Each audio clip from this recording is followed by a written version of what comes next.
ये जो काशी की लड़ाई आप देख रही हैं, जो मथुरा की लड़ाई आप देख रहे हैं, इससे पहले हरिशंकर जैन जी एक बार मेरे ऑफिस में आए थे प्रयागराज में। मैंने उनको बताया था चंद्रशेखर आजाद जी की मृत्यु हुई थी लड़ते हुए। साहब यहाँ पे 35 मज़ारे बना के और एक मस्जिद बना के कब्जा कर लिया गया है। जैन साहब ने कोविड के दौरान हम लोगों ने मुकदमा किया इलाहाबाद हाई कोर्ट में और एक रात में 35 मज़ारे और वो मस्जिद गिरा दी गई।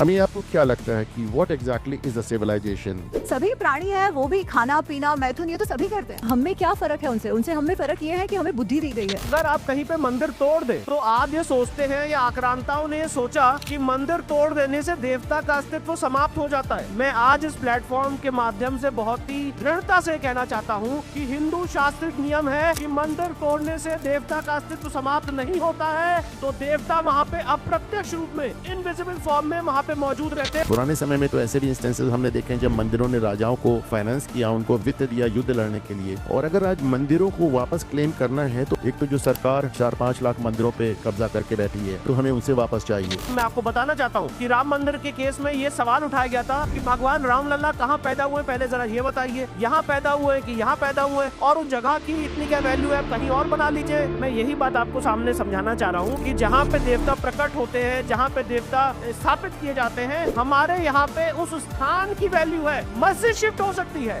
मंदिर कभी शिफ्ट नहीं हो सकती। सारे लोगों से रिक्वेस्ट करना चाहता हूँ कि कृपया आप लोग उठे, जो लोग बोल सकते हैं वो बोले, जो लोग चिल्ला सकते हैं वो चिल्लाएं, जो लोग लिख सकते हैं वो लिखें, और इस ऑर्डर के खिलाफ अपनी अपनी प्रतिक्रिया सोशल मीडिया के माध्यम से दे। क्योंकि कृष्ण जन्मभूमि का केस और काशी विश्वनाथ का केस सारे सनातनियों का कोर है, हम लोगों की आत्मा है, और इसको हमें जल्द से जल्द मुक्त कराना है।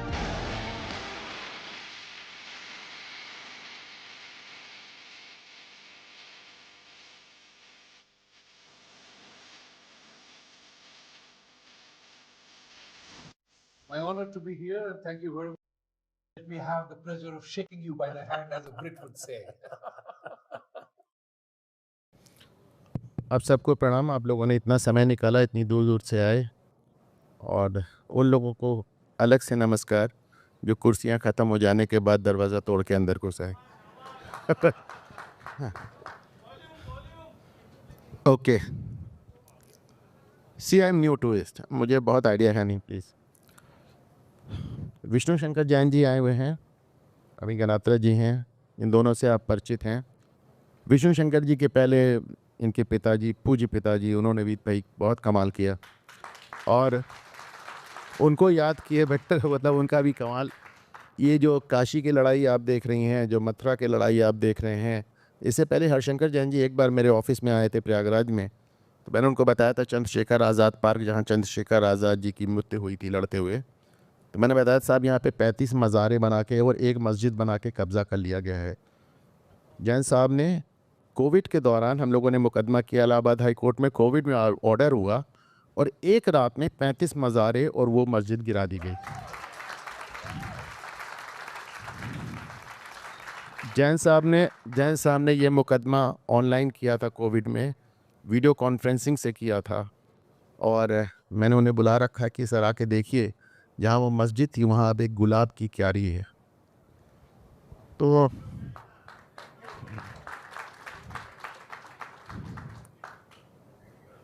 तो शुरुआत करते हैं हम लोग। रिक्लेमिंग सिविलाइजेशन की बात हो रही है कि हम अपना इतिहास, अपना कल्चर सब वापस कैसे लें। महाश्वेता देवी एक बहुत ही वामपंथी और लेफ्टिस्ट राइटर हुई हैं।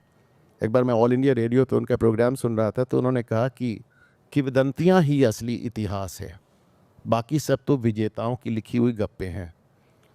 तो जो हमारी किंवदंतियाँ चलती हैं और जिनके चलते चलते जिनका सिरा पकड़ के अब हम लोग सही इतिहास तक पहुंच रहे हैं, तो उसकी शुरुआत करते हैं।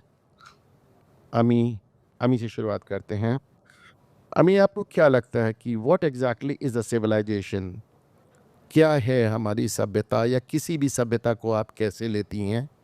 और मोटा मोटा जो मैं समझता हूँ कि 4 सभ्यताएं हैं। एक वेस्टर्न सिविलाइजेशन, जिसे आप एक क्रिश्चियन या ईसाई सिविलाइजेशन कह सकती हैं। एक मिडिल ईस्टर्न, जिसको आप इस्लामिक सिविलाइजेशन कह सकते हैं, जो बचे। बाकी तो वो कहा था ना कि रोमान मिस्र यूमा सब मिट गए, जहाँ से अब तक रहा है बाकी नामो निशा हमारा। तो एक क्रिश्चियन सिविलाइजेशन बचा, एक मुस्लिम सिविलाइजेशन बचा, एक सनातन सिविलाइजेशन बचा, और एक चीनी सिविलाइजेशन बचा। चीनी सिविलाइजेशन इसलिए बचा कि साहब हमने ईसाइयों को और अंग्रेज़ों को भारत में इस कदर उलझा लिया कि वो आगे जा ही नहीं पाए। हकीकत ये है। तो how exactly do you understand and explain the civilization and its revival, इसकी जिसे कहना चाहिए मूल कल्पना? नमस्ते सभी को, नमस्ते विष्णु जी, नमस्ते अनुपम जी, और जय श्री राम आप सभी दर्शकों को। बहुत ही अच्छा लगता है हमेशा जयपुर डायलॉग्स में आकर। आपने जो प्रश्न पूछा, व्हाट इज सिविलाइजेशन, संस्कृति क्या है, तो हम उस संस्कृति जो शब्द है उसी को देखते हैं। समस्कृत, समकृत, जो अच्छा बना है। अच्छा बना है मतलब क्या?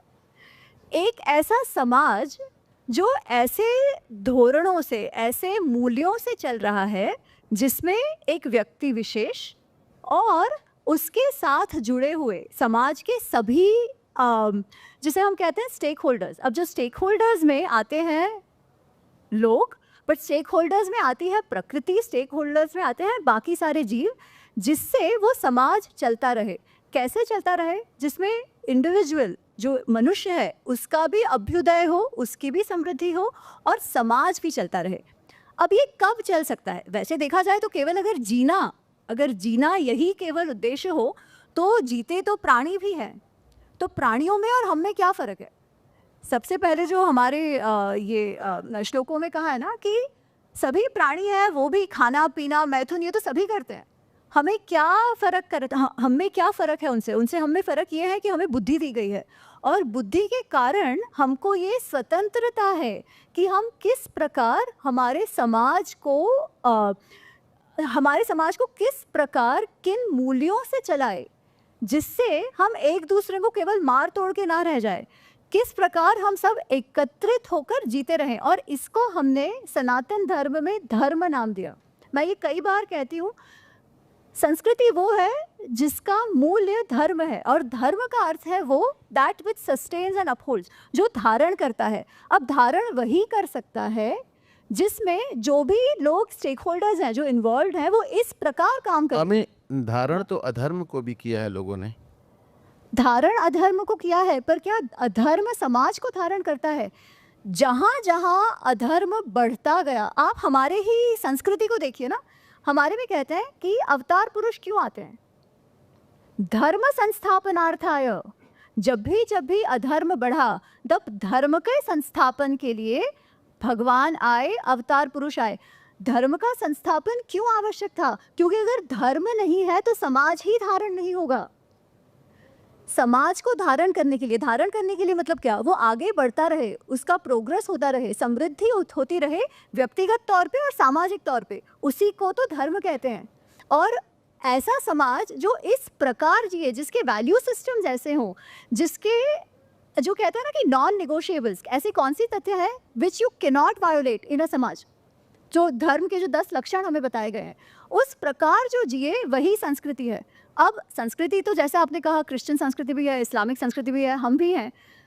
सबसे पुराने हम हैं। आज चाइनीज संस्कृति भले हम कहें, बट चाइनीज संस्कृति क्या आज जो हम देखते हैं, क्या 1000 साल पहले वैसी थी? बिल्कुल नहीं, वो तो एकदम हट गई है। आज अगर हमको चाइना को देख रहा है तो उसे तो हम कम्युनिस्ट, कैपिटलिस्ट, जो भी आप कहो, उस प्रकार का उनका कल्चर हो गया है। जो बचे हैं एंशिएंट सिविलाइजेशंस में, वैसे देखा जाए तो केवल हम हैं। कंटिन्यूटी वहाँ भी है अमीय। आप वो आज भी कन्फ्यूशस की बात करते हैं, अभी वापस शुरू किया है उन्होंने। वो आज भी आर्ट ऑफ वॉर पढ़ते हैं। आर्ट ऑफ वॉर तो एक पार्ट है ना, आर्ट ऑफ वॉर संघर्ष का एक भाग है। पर कॉन्फ्यूशियस जो वैल्यूज़ है वो एक्चुअली उस समाज से चले गए थे। क्योंकि मैं बहुत साल चाइना, हांगकांग में रही हूँ, वहाँ पे एक बहुत ही रोचक बात हुई है, और वो ये है कि जब वो कम्युनिस्ट रिवोल्यूशन उनका हुआ तो उन्होंने अपना सारा जो पास्ट था उसको ख़त्म कर देने का प्रयत्न किया, जो कल्चरल रिवोल्यूशन जो कहते हैं, है ना। तो कल्चरल रिवोल्यूशन में जो भी पास्ट के उनके ट्रेडिशंस थे, मूल्य थे, वो जो उनका जो पुराना जो थॉट प्रोसेस है, उसमें बहुत ज़्यादा हायरार्की, रिस्पेक्ट जैसे हमारा होता था वो उनमें भी होता था, वो सब उन्होंने नेस्तनाबूद कर दिया। अच्छा, उसके बाद क्या हुआ? उन्होंने देखा कि पिछले कुछ वर्षों में ऐसा देश जहाँ क्रिश्चियनिटी का सबसे ज़्यादा ग्रोथ हो रहा है वो चाइना है। भले वहाँ वैसे धर्म नहीं है, वैसे कल्चर, रिलीजन नहीं है, पर अंडरग्राउंड जो ग्रोथ क्रिश्चियनिटी का वहाँ हो रहा है, वहाँ से वहाँ की सरकार डर गई और उन्हें लगा कि हमारी तो आइडेंटिटी पूर्णतः खत्म हो जाएगी। इसलिए उन्होंने फिर एक बार ये जो उनके पुराने वैल्यूज़ थे उनको लाने का प्रयत्न वो कर रहे हैं, ताकि लोग अपने रूट से पूर्णतः चले ना जाए। बिकॉज इस्लाम और क्रिश्चियनिटी का ग्रोथ चीन में बहुत तेज़ी से हो रहा है, हमें बता रही हैं। This is very surprising. और एक मिनट हम विष्णु जी को शो में ले आए। विष्णु, आप देखें कि जब भी सिविलाइजेशन की बात होती है और ख़ास तौर से सनातन सिविलाइजेशन, सनातन सभ्यता की बात होती है, तो माना जाता है कि वो घूम फिर के हमारे मंदिरों के इर्द गिर्द, जिसे कहना चाहिए बुना हुआ एक बुनी हुई एक सभ्यता है। माना जाता है कि मंदिर हमारे यहाँ सिर्फ पूजा करने का केंद्र नहीं थे, और आज भी आप साउथ के टेम्पल्स में जाएं, बल्कि हमारे प्रयागराज में एक आध मंदिर ऐसे हैं जहां आपको जिम व्यायामशाला भी मिलेगी और वेदशाला भी मिलेगी और शादी करने का भी स्थान मिलेगा और नृत्यशाला भी मिलेगी, संगीतशाला भी मिलेगी। और पुराने समय में तो ऐसे भी इंस्टेंसेस हमने देखे हैं जब मंदिरों ने राजाओं को फाइनेंस किया, उनको वित्त दिया युद्ध लड़ने के लिए। और अगर आज मंदिरों को वापस क्लेम करना है तो हमें दो जगह से क्लेम करना है। एक तो जो सरकार 4-5 लाख मंदिरों पे कब्ज़ा करके बैठी है, तो एक तो हमें उनसे वापस चाहिए, और दूसरे जिसमें आप और आपके पूज्य पिताजी का, मैं नहीं समझता कि देश में किसी और का इतना योगदान होगा जितना विष्णु शंकर जी और हरिशंकर जी का है इस मामले में। तो आप अभी जो कुछ चीज़ें हैं जिसको लेके अभी भी जनसाधारण में बहुत क्लैरिटी नहीं है। जैसे जब मैं प्रयागराज से चल रहा था तो उसके एक दिन पहले इलाहाबाद हाईकोर्ट को ऑर्डर आया और इसको बताया गया कि हिंदुओं की बहुत बड़ी जीत है। कहा गया कि साहब, इलाहाबाद हाईकोर्ट ने आदेश कर दिया है कि 15 की 15 याचिकाएं मथुरा जन्मभूमि केस में एक साथ चलेंगी। और मुस्लिम पक्ष जाहिर सी बात है कि इसको टालना चाह रहा था। वो कह रहा था 15 याचिका 15 पिटीशन अलग अलग चलाओ, जिसमें ये राम जन्मभूमि की तरह 150 साल चलता रहे। अब एक पहला प्रश्न तो ये है कि मुस्लिम ये जो हमारा कृष्ण जन्मभूमि केस है, इसे 15 याचिकाएं पढ़ी क्यों? एक याचिका क्यों नहीं पढ़ती, पहली बात। और दूसरी बात, कृष्ण जन्मभूमि केस में इलाहाबाद हाई कोर्ट ने ऑर्डर किया था कि सर्वे करा लें आप, और हमने देखा कि हर मंदिर में मुस्लिम पक्ष का पहला ऑब्जेक्शन ये होता है कि साहब बाकी सब ठीक है, सर्वे नहीं होने देंगे, और उसको सुप्रीम कोर्ट ने स्टे कर दिया, जस्टिस खन्ना ने स्टे कर दिया, जो हमारे अगले चीफ जस्टिस ऑफ इंडिया हैं। तो इन दोनों पक्षों को थोड़ा सा हम लोगों को समझाएं। आप सभी को मेरा नमस्कार।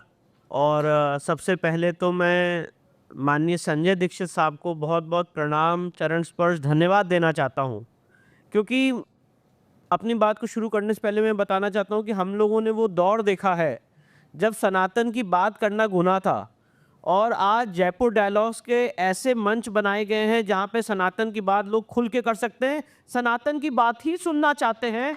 इसके लिए संजय दीक्षित साहब ने एक हम सारे लोगों को एक ऐसा मंच दिया है, एक ऐसा प्लेटफॉर्म दिया है, इसके लिए उनको बहुत सारी बधाइयाँ, बहुत सारा साधुवाद। अब आपके प्रश्न पे आता हूँ।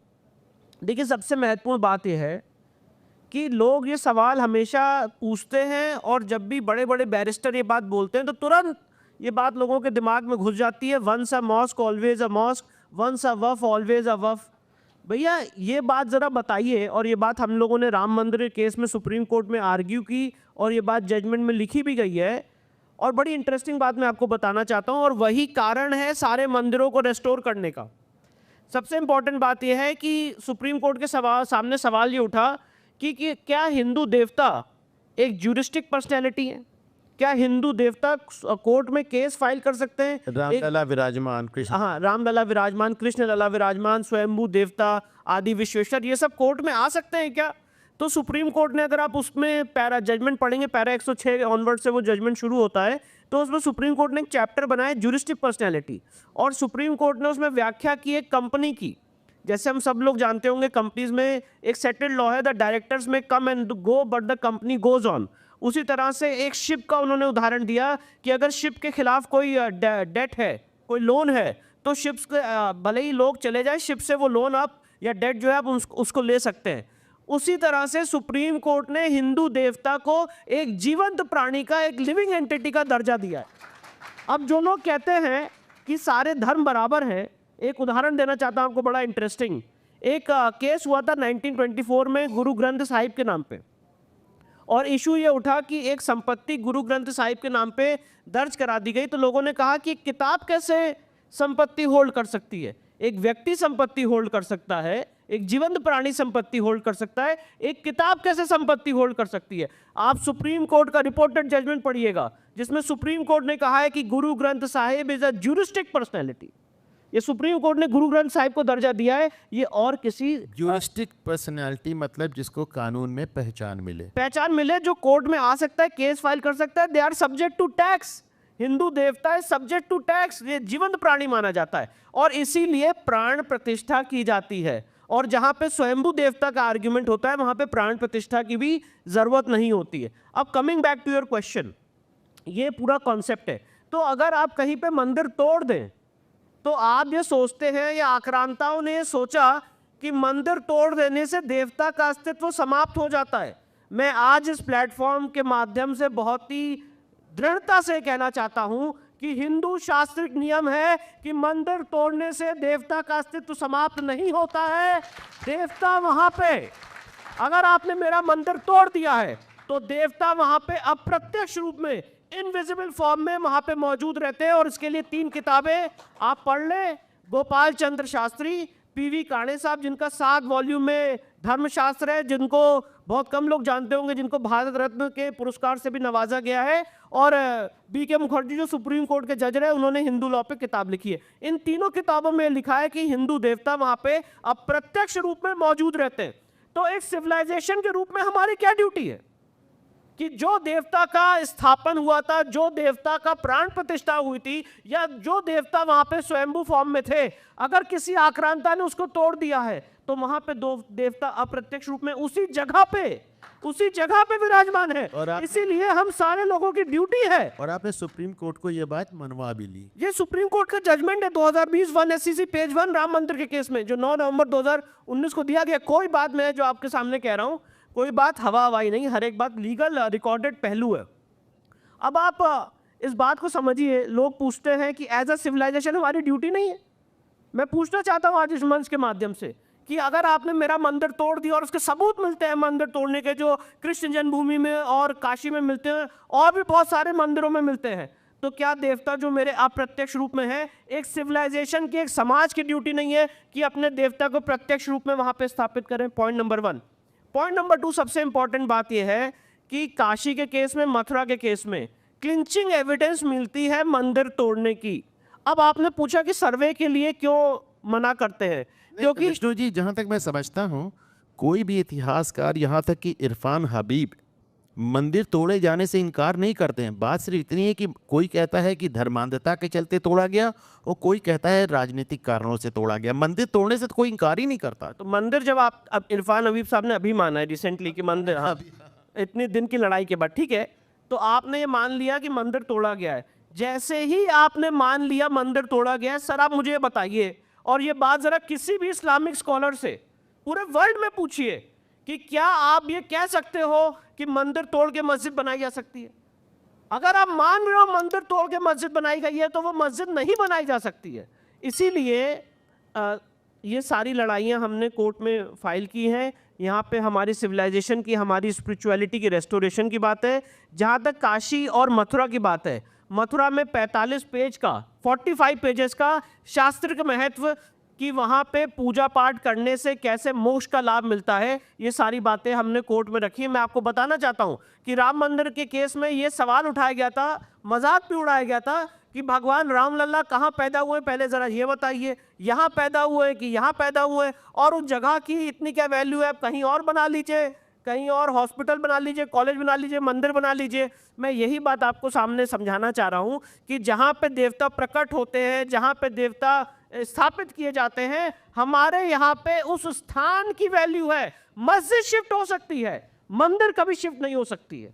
मस्जिद शिफ्ट हो सकती है, मंदिर शिफ्ट नहीं हो सकती है। और इस्माइल फारूकी के केस में जो बात मैं आपको कह रहा हूँ, ये बात सुप्रीम कोर्ट ने कही है कि इस्लाम में मस्जिद is not an essential part of the religion, और यही बात लेके राजीव धवन साहब सुप्रीम कोर्ट गए थे 3 जज के सामने कि ये फाइंडिंग गलत है, इसको रिव्यू किया जाए। उसको भी सुप्रीम कोर्ट ने रिजेक्ट कर दिया, क्योंकि आप नमाज कहीं भी पढ़ सकते हैं। आप नमाज एयरपोर्ट पे भी पढ़ सकते हैं, आप नमाज रेलवे स्टेशन पे भी पढ़ सकते हैं, आप कहीं भी नमाज पढ़ सकते हैं। तो मस्जिद is not an essential part two offer नमाज। बट जहां तक हिंदू शासक नियम का सवाल है, टेम्पल और जहां पे देवता की स्थापना हुई है वो जगह बहुत एसेंशियल पार्ट होती है to offer worship and to offer prayers.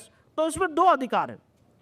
सबसे पहला अधिकार देवता का स्वयं है, और अगर आप ये सारे केसेस देखेंगे तो राम मंदिर के केस में रामलला विराजमान स्वयं कोर्ट में आए थे और भक्त भी कोर्ट में आए थे। साथ ही साथ कृष्ण जन्मभूमि और काशी के केस में भी देवता भी स्वयं कोर्ट में आए, भक्त भी कोर्ट में आए। अब आप मुझे आपके सवाल पे आ जाता हूँ। आप मुझे एक सिंपल सी बात बताइए, CA NRC में सुप्रीम कोर्ट में 100 याचिकाएं फाइल हुई, तो 100 याचिकाएं क्या अलग अलग चली?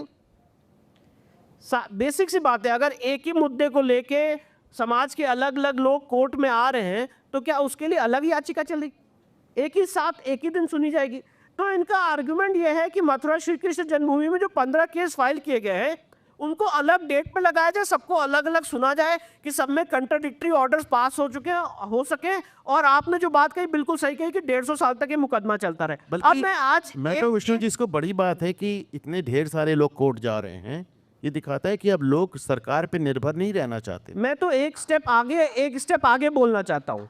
कृष्ण जन्मभूमि के केस में जो सबसे बेसिक डिमांड है इस पूरी सिविलाइजेशन की, जहाँ पे 1670 में औरंगजेब के मंदिर तोड़ने का फरमान आज भी मेरी कानों में गूंज रहा है, जिसमें उसने कहा कि जाओ जाके मथुरा की श्री कृष्ण जन्मभूमि को तोड़ दो, और जो वहाँ की बड़ी और छोटी मूर्तियाँ थी आगरा की जहरारा मस्जिद की सीढ़ियों के नीचे दबा दी गई कि जब वो नमाज पढ़ने जाए उसको कुचलते हुए जाएं। और आज जब इतने सालों के बाद ये सिविलाइजेशन जगी है, उठी है, तो वो यही सवाल पूछ रही है कि लीगल माध्यम से हम ये साबित करना चाहते हैं कि तलवार से बड़ी ताकत कलम की होती है, pen is mightier than the sword. तो हमें ये मौका दीजिए। और जब ये मौका देने के लिए इलाहाबाद हाईकोर्ट ने दोनों पक्षों को सुनने के बाद एक बहुत ही बेसिक ऑर्डर, एडवोकेट कमीशन का सर्वे, जिसमें स्ट्रक्चर को डैमेज नहीं होना है, वीडियोग्राफी फोटोग्राफी के माध्यम से पूरा सर्वे होना है। एक पक्ष ये कह रहा है कि कंस का कारागार वहीं पे नीचे है और वहां पे जाने का रास्ता है, उसको वीडियोग्राफी फोटोग्राफी करा ली जाए।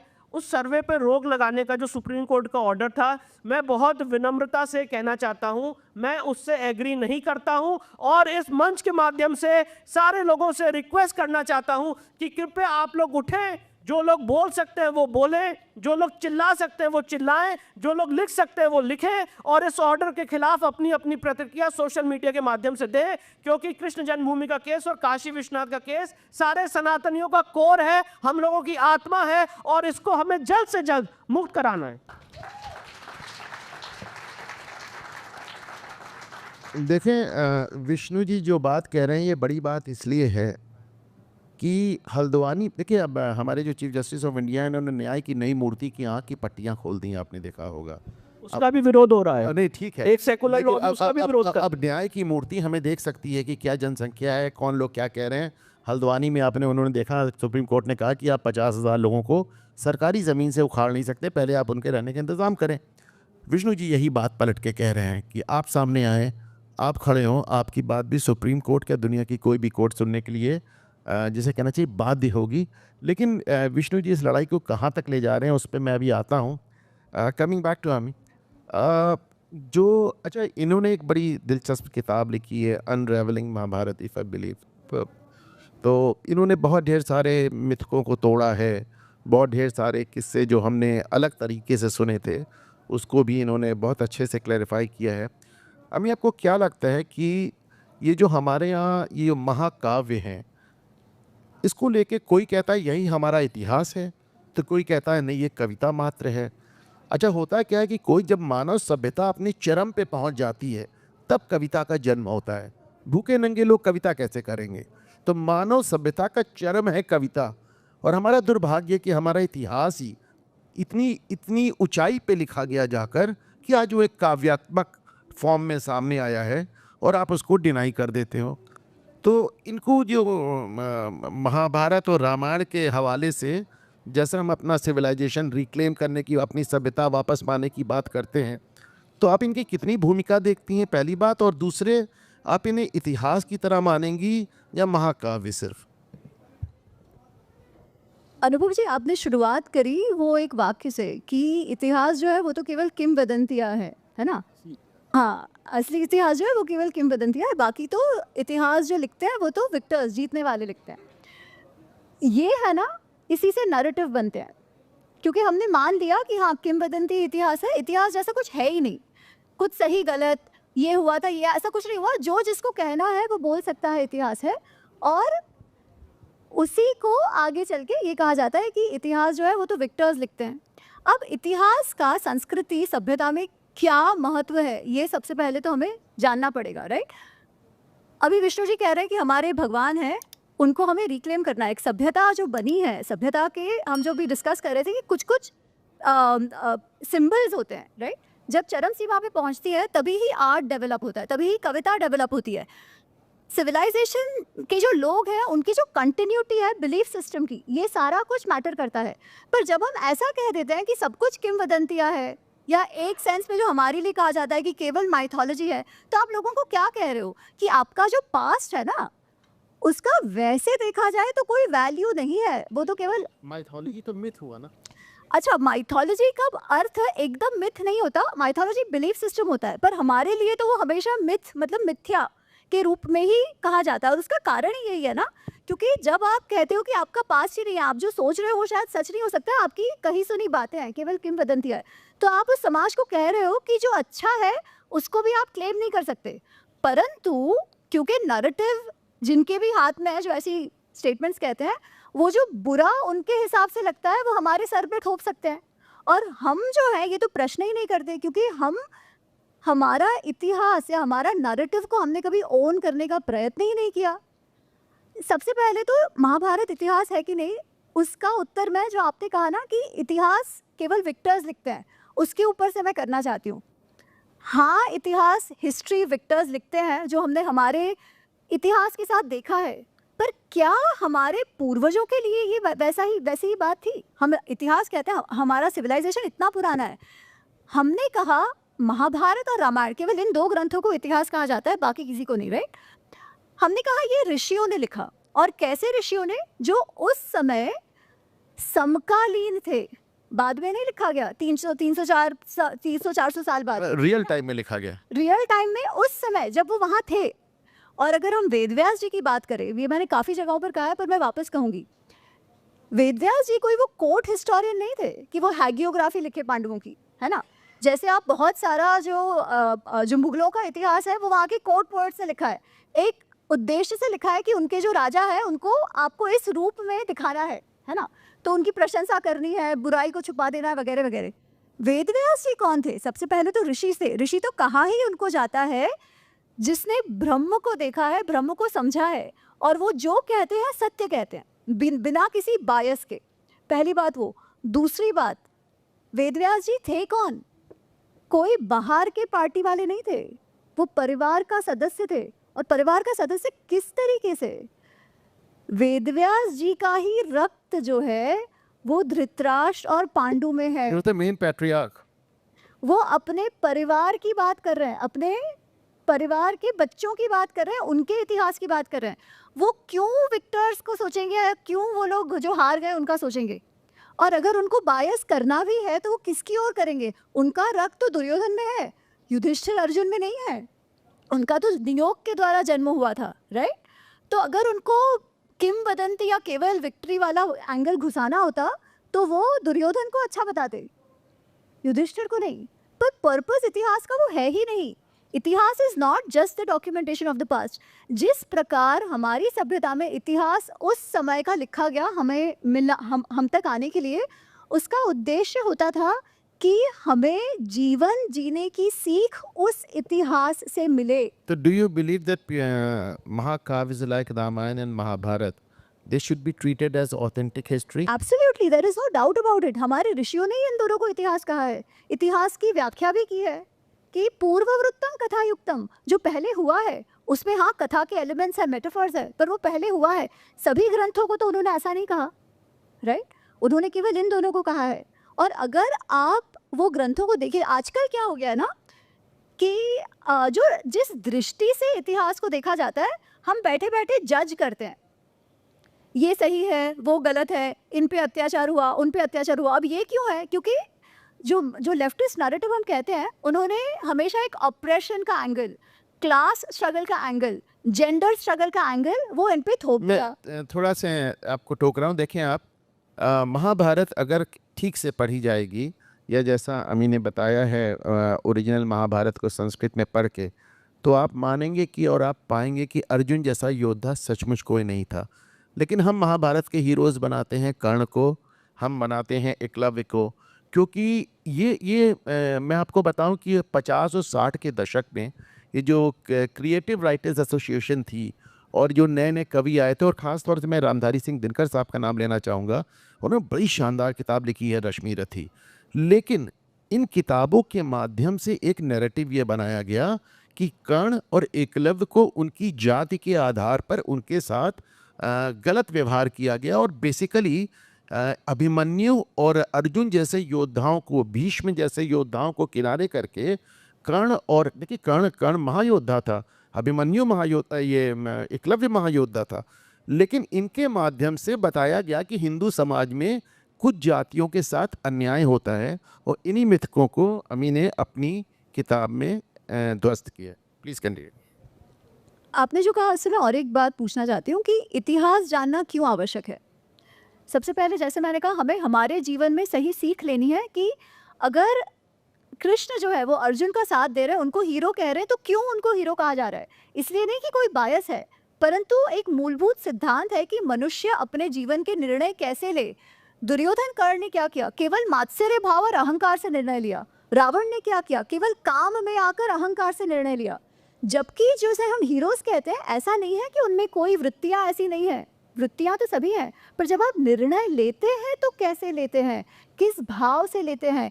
क्या आपके काम, क्रोध, लोभ, मोह, मद, मात्सर्य, जो षड रिपु जिसे कहा जाता है, उनके आवेग में आके लेते हैं या उनको कंट्रोल करके लेते हैं? बिकॉज आवेग तो रहेंगे, उनको कंट्रोल करके लिया जाए। हम लोग यहाँ we are talking about reclaiming civilization, तो इन महाकाव्यों का क्या रोल देखती हैं आप? करेक्ट। तो एक तो मैं कह रही हूँ कि पर्सनल, दूसरा है सोशल। जो अभी आपने कहा कि कुछ कुछ जो जाति की प्रताड़ना हो गई है, तो आपको ये कहा जाता है कि अभी आपके जो भी प्रॉब्लम रहा है वो तो शुरुआत से आप में है, आप तो हो ही ऐसे, there is nothing to be proud of, है ना? आप तो हो ही ऐसे। जब आप हो ही ऐसे, what will you be happy about?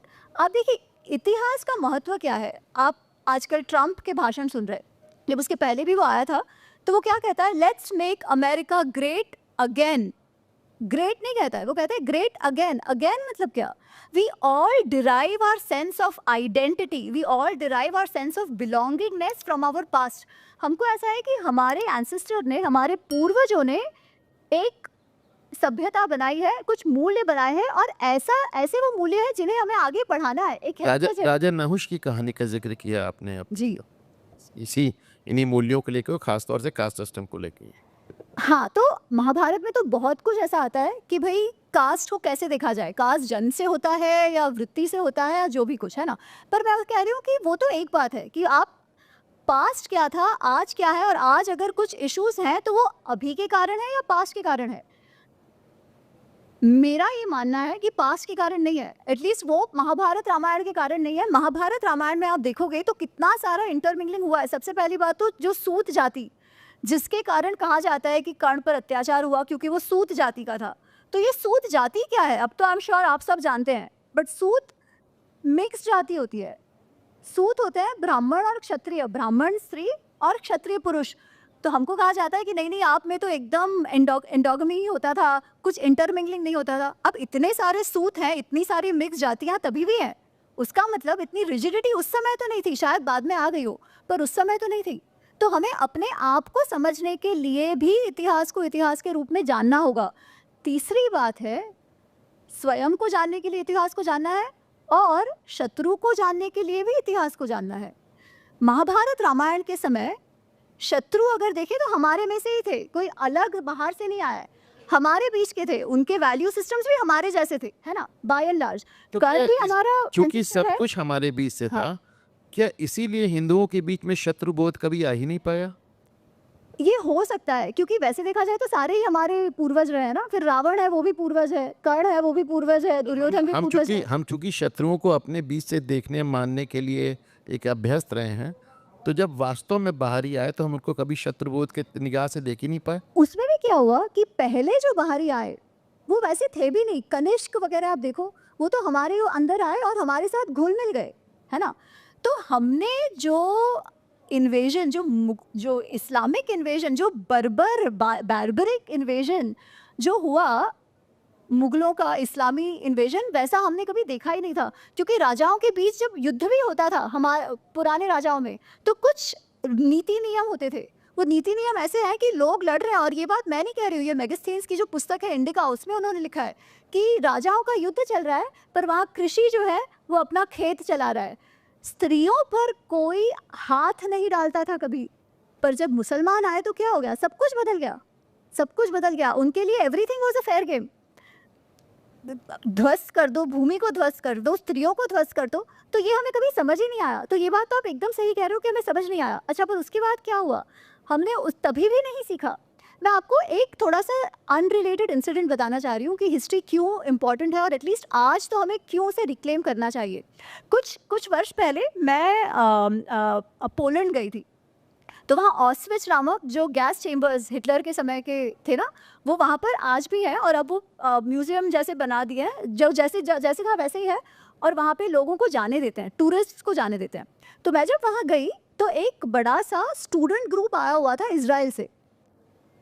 10 से 13-14 वर्ष के बच्चों का वो ग्रुप था। 20-25 बच्चे उसमें थे और उनके साथ उनकी कुछ टीचर्स थी। तो मैं जब अंदर गई तो वो बच्चे साथ ही थे। वो बच्चे मेरे आगे आगे ही जा रहे थे और मैं उनके पीछे पीछे जा रही थी। तो पहले वो लोग एक चेम्बर में गए। शुरुआत में तो वही वो बच्चे थे, है ना, तो देख रहे हैं, समझ रहे हैं।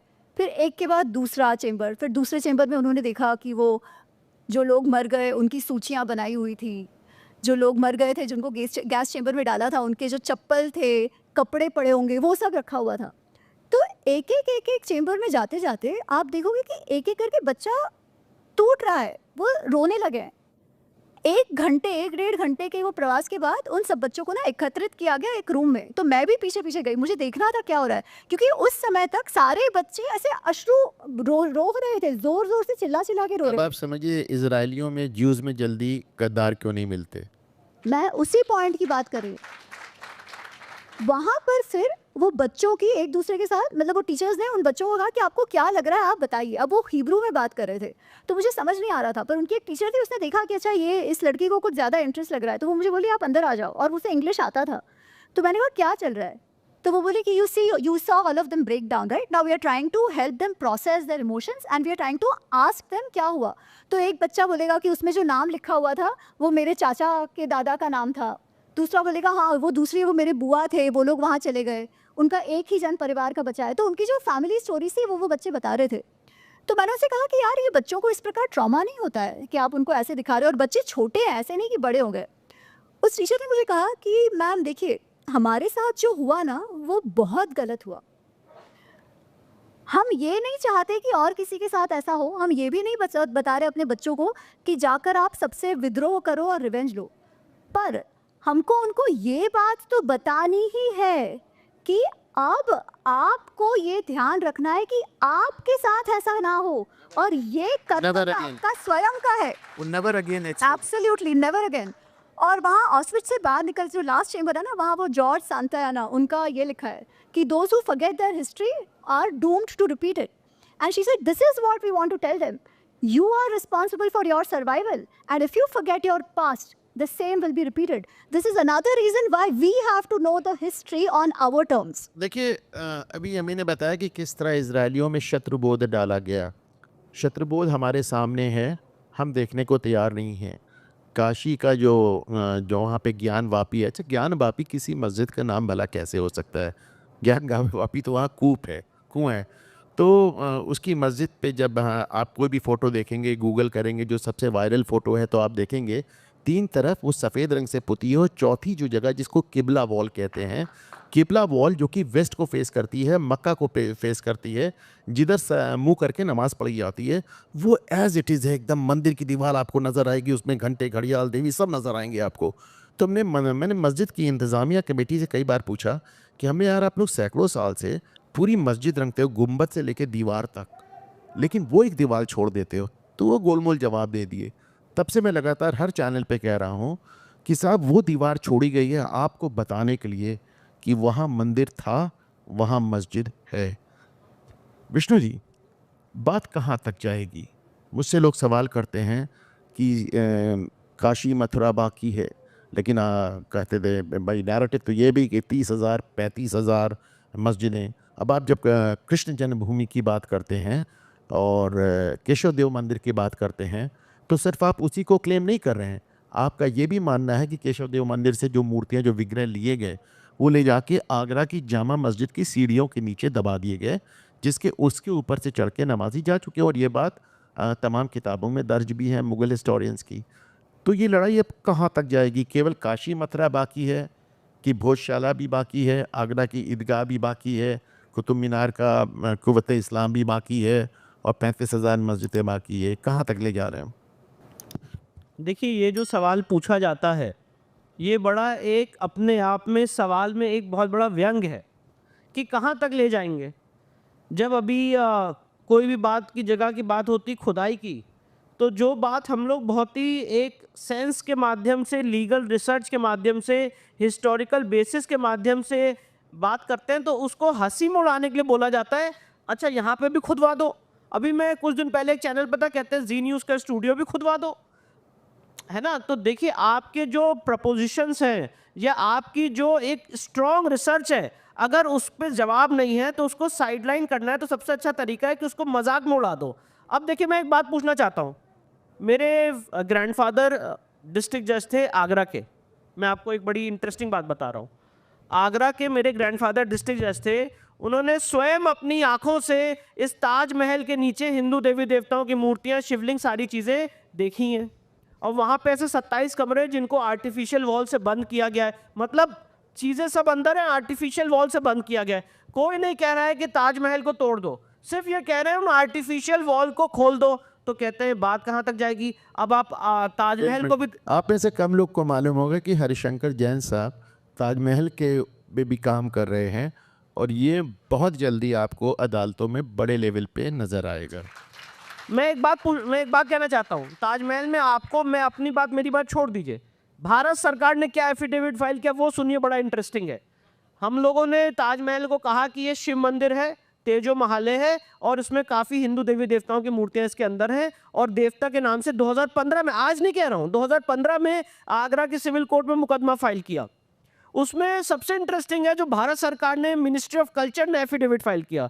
उन्होंने कहा विष्णु शंकर जैन, हरिशंकर जैन जो कह रहे हैं कि शिव मंदिर है, गलत कह रहे हैं। ये विष्णु और शिव मंदिर है, ये एफिडेविट है कोर्ट में। अब सुनिए, ताजमहल को शाहजहां ने एक्सचेंज में लिया था राजा जय सिंह से। ये पूरा इतिहास हामिद लाहौरी की किताब में, बादशाहनामा में दर्ज है।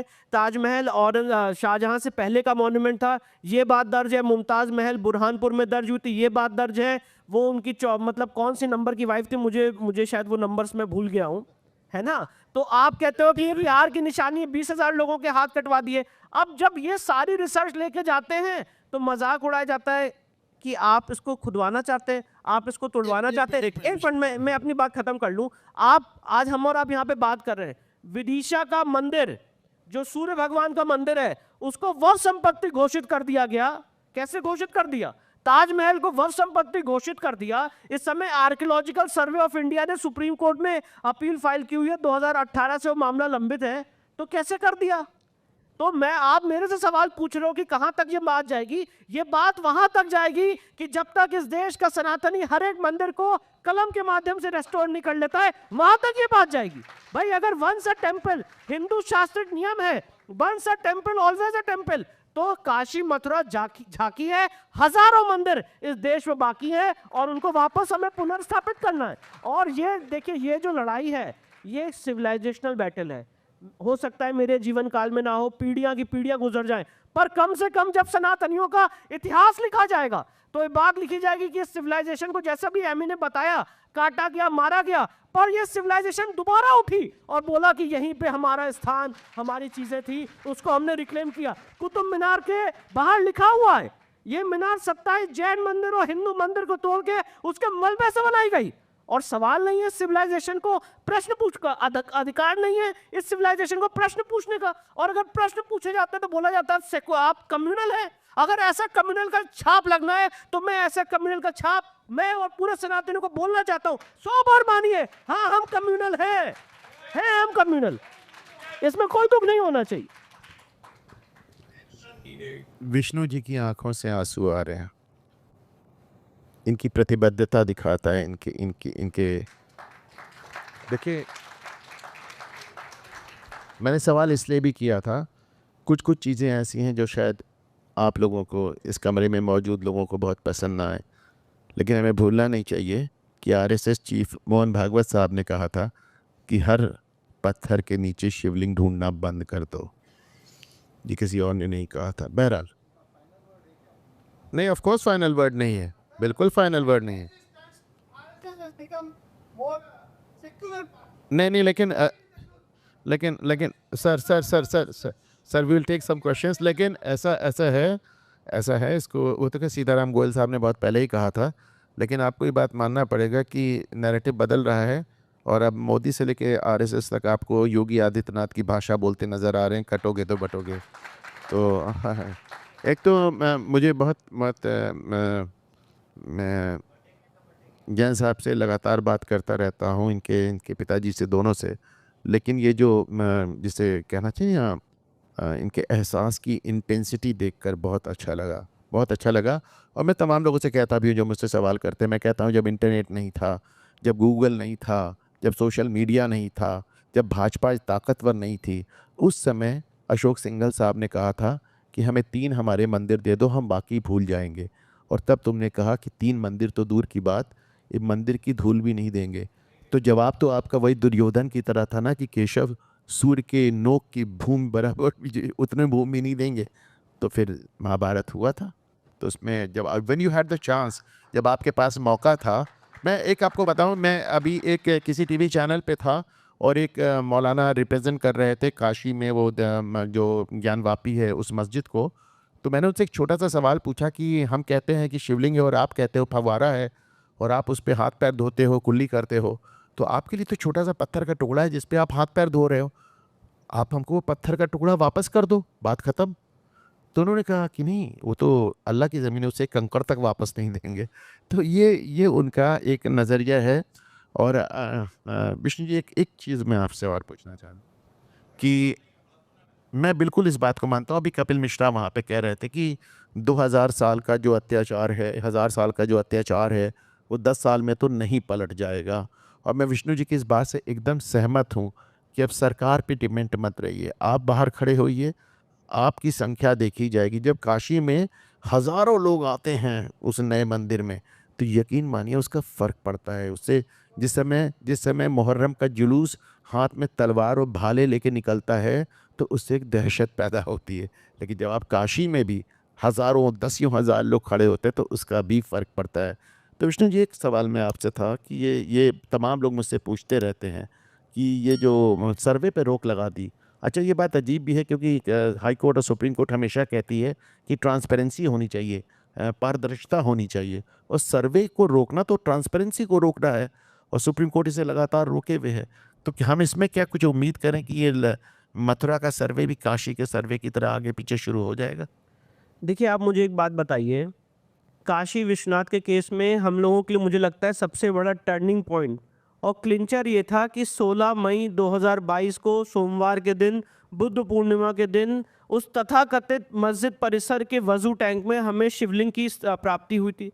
स्पष्ट रूप से दिख रहा है कि इस मस्जिद के फर्स्ट फ्लोर पे शिवलिंग की आकृति है। किसी भी वजू टैंक में, मैंने कितने इस्लामिक स्कॉलर से पूछा कि आपने किसी भी वजू टैंक में इस तरह की आकृति देखी है, और जिसके चारों तरफ एक गोलाकार की दीवार है और वो दिख रहा है बहुत नीचे तक जा रही है। और अगर फव्वारा है तो उसका मैकेनिज्म कहाँ है, कहाँ से चलता है? हाँ, तो ये सारी बातें हमने रखी। अब शिवलिंग को हमने सील कराया, वो सीलिंग का ऑर्डर सुप्रीम कोर्ट में कन्फर्म हुआ। शिवलिंग की एएसआई का ऑर्डर इलाहाबाद हाई कोर्ट ने 12 मई 2023 को किया। एएसआई ने 54 पेजेस का एफिडेविट दिया कि बिना क्षति पहुंचाए हुए हम इसकी जांच कर सकते हैं। 19 मई 2023 को सुप्रीम कोर्ट के मुख्य न्यायाधीश ने उस पर रोक लगा दी, उस जांच पे, और आज तक वो रोक लगी हुई है। एप्लीकेशंस पे एप्लीकेशंस की स्टे को वैकेट किया जाए, हमें सुना जाए, हम फाइनल हियरिंग के लिए रेडी हैं, काउंटर एफिडेविट फाइल हो चुका है, प्रीडिंग्स कंप्लीट हो चुकी है, आज तक उस मामले को नहीं सुना गया। और अभी एएसआई ने भी फरवरी में इस बात को माना है कि वहां पे मंदिर तोड़ के मस्जिद बनाई गई, लिखित माना है जी, अपनी रिपोर्ट में माना अपनी है। रिपोर्ट में तो माना मंदिर और तोड़ना RTI में तो, माना। हाँ, मंदिर तोड़ना तो मैं साबित ही नहीं करना है, उसके लिए ऑलरेडी एएसआई की रिपोर्ट आ चुकी है। मैं सिर्फ ये कहना चाहता हूं कि ज्ञानव्यापी के केस में, मथुरा श्री कृष्ण जन्मभूमि के केस में हमारा पूरा समाज जीत की दहलीज पे खड़ा हुआ है। सिर्फ और सिर्फ इस समय जरूरत है समाज को जागृत होने की और अपने अधिकारों को पुनः जानने की। आपस में कोई कंफ्यूजन या कोई वो नहीं होना चाहिए कि यहाँ पे हॉस्पिटल बना लिया जाए, कॉलेज बना लिया जाए, इस लड़ाई की क्यों जरूरत है। एकजुट होके अपनी इस मांग को स्टैब्लिश करें, क्योंकि वही सिविलाइजेशन टिकती है जो सिविलाइजेशन लड़ती है। आप अगर आज पूछिए जरा जेरूसलम में पिछले 2000 सालों से जिन लोगों ने हमें सेकुलरिज्म का ज्ञान दिया, पिछले 2000 सालों से 35 एकड़ की भूमि के लिए जेरूसलम में 3 सिविलाइजेशन लड़ रही हैं, आज तक उसका डिस्प्यूट सॉल्व नहीं हुआ है। और अगर उसको जरा ज्ञानव्यापी के परिपेक्ष में जोड़ के देखिए, बड़ी मर्मम घटना बताना चाहता हूं। ज्ञानव्यापी में ये इतिहास मिलता है कि 1670 में जब औरंगजेब, वो मतलब वो जगह हम लोग के लिए कितनी महत्वपूर्ण है और कृष्ण जन्मभूमि हम लोग के लिए कितनी महत्वपूर्ण है, इन दो बातों से जरा रिलेट करिए। ज्ञानव्यापी में जब 1670 में औरंगजेब ने हमारी मंदिर को तोड़ दिया, तब हिंदू समाज ने क्या किया, तब आपके पूर्वजों ने क्या किया, सवाल ये आता है। तब आपके पूर्वजों ने इस तथाकथित मस्जिद की चौखट पे पूजा की, ये मानते हुए कि हमारे आराध्य, हमारे ईश्वर अंदर है। और जो बात मैं कह रहा हूं, दीन मोहम्मद में 12 हिंदू ने गवाही दी है कि यहाँ पे हम चारों ओर पूजा कर रहे हैं, हनुमान जी की, गणेश जी की, भगवान शिव की, अप्रत्यक्ष रूप में प्रत्यक्ष रूप में हम पूजा पाठ करते आ रहे हैं। तो आपके पूर्वजों ने वहां पे अपना अधिकार नहीं छोड़ा, आप कौन होते हो अपना अधिकार छोड़ने वाले।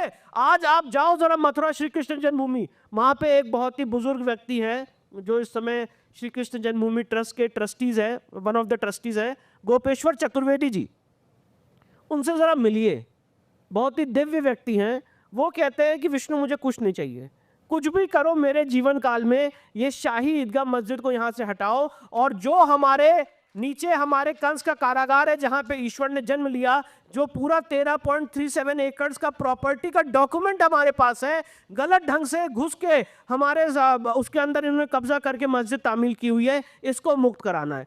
तो ये जो मैं आपके सामने बातें रख रहा हूं, ये कोई इमोशनल बातें नहीं है, लीगल रिसर्च हो चुकी है, हिस्टोरिकल रिसर्च हो चुकी है, एएसआई का सर्वे ज्ञानव्यापी में आ चुका है। कृष्ण जन्मभूमि में हम सर्वे की बात कर रहे हैं, पर जब भी ये सर्वे की बात की जाती है, आपको जान के हैरान हो जाएंगे, अयोध्या राम मंदिर केस में जब ये सारी बातें चरम पे पहुंच गई और एकदम एंड टाइम पे फैसला आने की उम्मीद आने वाला था, तो हर एक पार्टी ने अपना रिटर्न सबमिशन फाइल किया। उसमें जो यूपी सुन्नी सेंट्रल बोर्ड है, उसने क्या रिटर्न सबमिशन फाइल किया कि इसको सेकुलरिज्म के आधार पे इस फैसले को तय किया जाए। अरे डू हेल विद सेकुलरिज्म, ये कौन सा सेकुलरिज्म है भाई? मैं पूछना चाहता हूं, मैंने ये बात सुप्रीम कोर्ट के सामने रेज की है, जो प्रीएम्बल में सेकुलर और सोशलिस्ट वर्ड ऐड किए गए 42nd अमेंडमेंट से, उसको रद्द करने की हमने मांग की है। और सुप्रीम कोर्ट के सामने मैंने ये बात रखी कि सरकार अपनी गवर्नेंस में, जो बात एमी ने कही है कि हम दोबारा कोई रिवेंज नहीं रिपीट करना चाहते, सरकार अपनी गवर्नेंस में किसी रिलीजन के बेसिस पे, जात के बेसिस पे भेदभाव नहीं करेगी। ये आर्टिकल 14, 15, 21 सारी चीजों में ऑलरेडी एनश्राइंड है। पर जब आपने we the people of India having solemnly resolved to constitute India into a sovereign social secular democratic republic, secular और सोशलिस्ट घुसेड़ दिया, उसमें डाल दिया, तो आप लोगों को फोर्स कर रहे हैं सेकुलर रहने के लिए। मैं पूछना चाहता हूं आज इस मंच के माध्यम से, क्या कोई सच्चा मुसलमान या सच्चा क्रिश्चियन कह सकता है कि बाइबल और गीता बराबर है, कुरान और गीता बराबर है? वो ये कहेगा कि मेरा धर्म सुप्रीम है। उसी तरह से आर्टिकल 25 में हमें ये मानने का अधिकार है कि मेरा धर्म सुप्रीम है। लोग कभी सेकुलर नहीं होते हैं, सरकार सेकुलर होती है, पर ये ऐसा नैरेटिव बनाया गया कि हमें भी सेकुलर होना है, हमें मानना है कि सारे रिलीजन बराबर है। हो ही नहीं सकता है, हो ही नहीं सकता है। जो आदमी आज आपको काफिर मान रहा है और जो वहां पे आयतें लिखी हुई हैं वो और हम कैसे बराबर हो सकते हैं? गाय खाने वाला और गाय को बचाने वाला एक कैसे हो सकता है? विष्णु जी, आप नैरेटिव की बात कर रहे हैं। अभी आपने कहा था कि किसी इस्लामिक स्कॉलर से पूछो कि क्या मंदिर को गिरा के मस्जिद बनाई जा सकती है, और वो कहेगा नहीं। मैं इसको भी तो नैरेटिव मानता हूँ, क्योंकि मुझे याद है, जो मैंने पढ़ा है, कि हज़रत मोहम्मद ने मक्का में 360 मूर्तियाँ तोड़कर एक मंदिर को पहला काबा बनाया था। तो ये तो शुरुआत ही वहाँ से हुई है। आप कुरान में देखते हैं कि हज़रत मोहम्मद मक्का में 360 मूर्तियाँ तोड़ते हैं, वो काबा में। नहीं, मक्का मैं लीगल फैटर्निटी की बात कर रहा हूँ। कोर्ट में या लीगल प्रिंसिपल्स के आधार पे वो, अब उनको तो हम गवाही में नहीं ला सकते हैं। अच्छा, तो लीगल प्रिंसिपल्स के आधार पे कोई ये नहीं कह सकता है कि हम मंदिर तोड़ के मस्जिद बना सकते हैं, ये कोई नहीं कह सकता है। नहीं, कुछ इस्लामिक विद्वान भी कहते हैं कि हमारे इस्लाम में मंदिर तोड़ के मस्जिद बनाना अलाउड अब नहीं है। मैं कहता हूँ, अगर मान लीजिए वो कहते भी हैं, पहली बात तो अगर वो ऐसा कहते हैं तो वो ऑब्वियसली जिसे कहा जाएगा बेपर्दा होंगे। दूसरी बात ये है कि ये इस देश का जो संविधान है वो इस चीज़ की इजाज़त देता भी नहीं है। तो अगर मंदिर तोड़ना का प्रमाण मिल रहा है, वो प्रूव हो रहा है, तो वहीं से ये सारी स्टोरी, ये सारा डिस्प्यूट सॉल्व हो रहा है। Let me get back to Amina.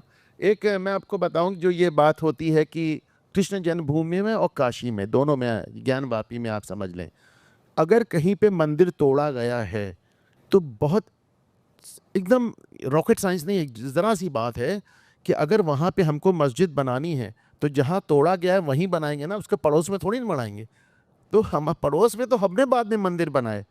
आज कृष्ण जन्मभूमि, जहाँ पे शाही ईदगाह है, वहीं मंदिर तोड़ा गया था। जहाँ ज्ञानवापी मॉस्क है, वहीं हमारा मंदिर तोड़ा गया। तो इसको याद रखिएगा।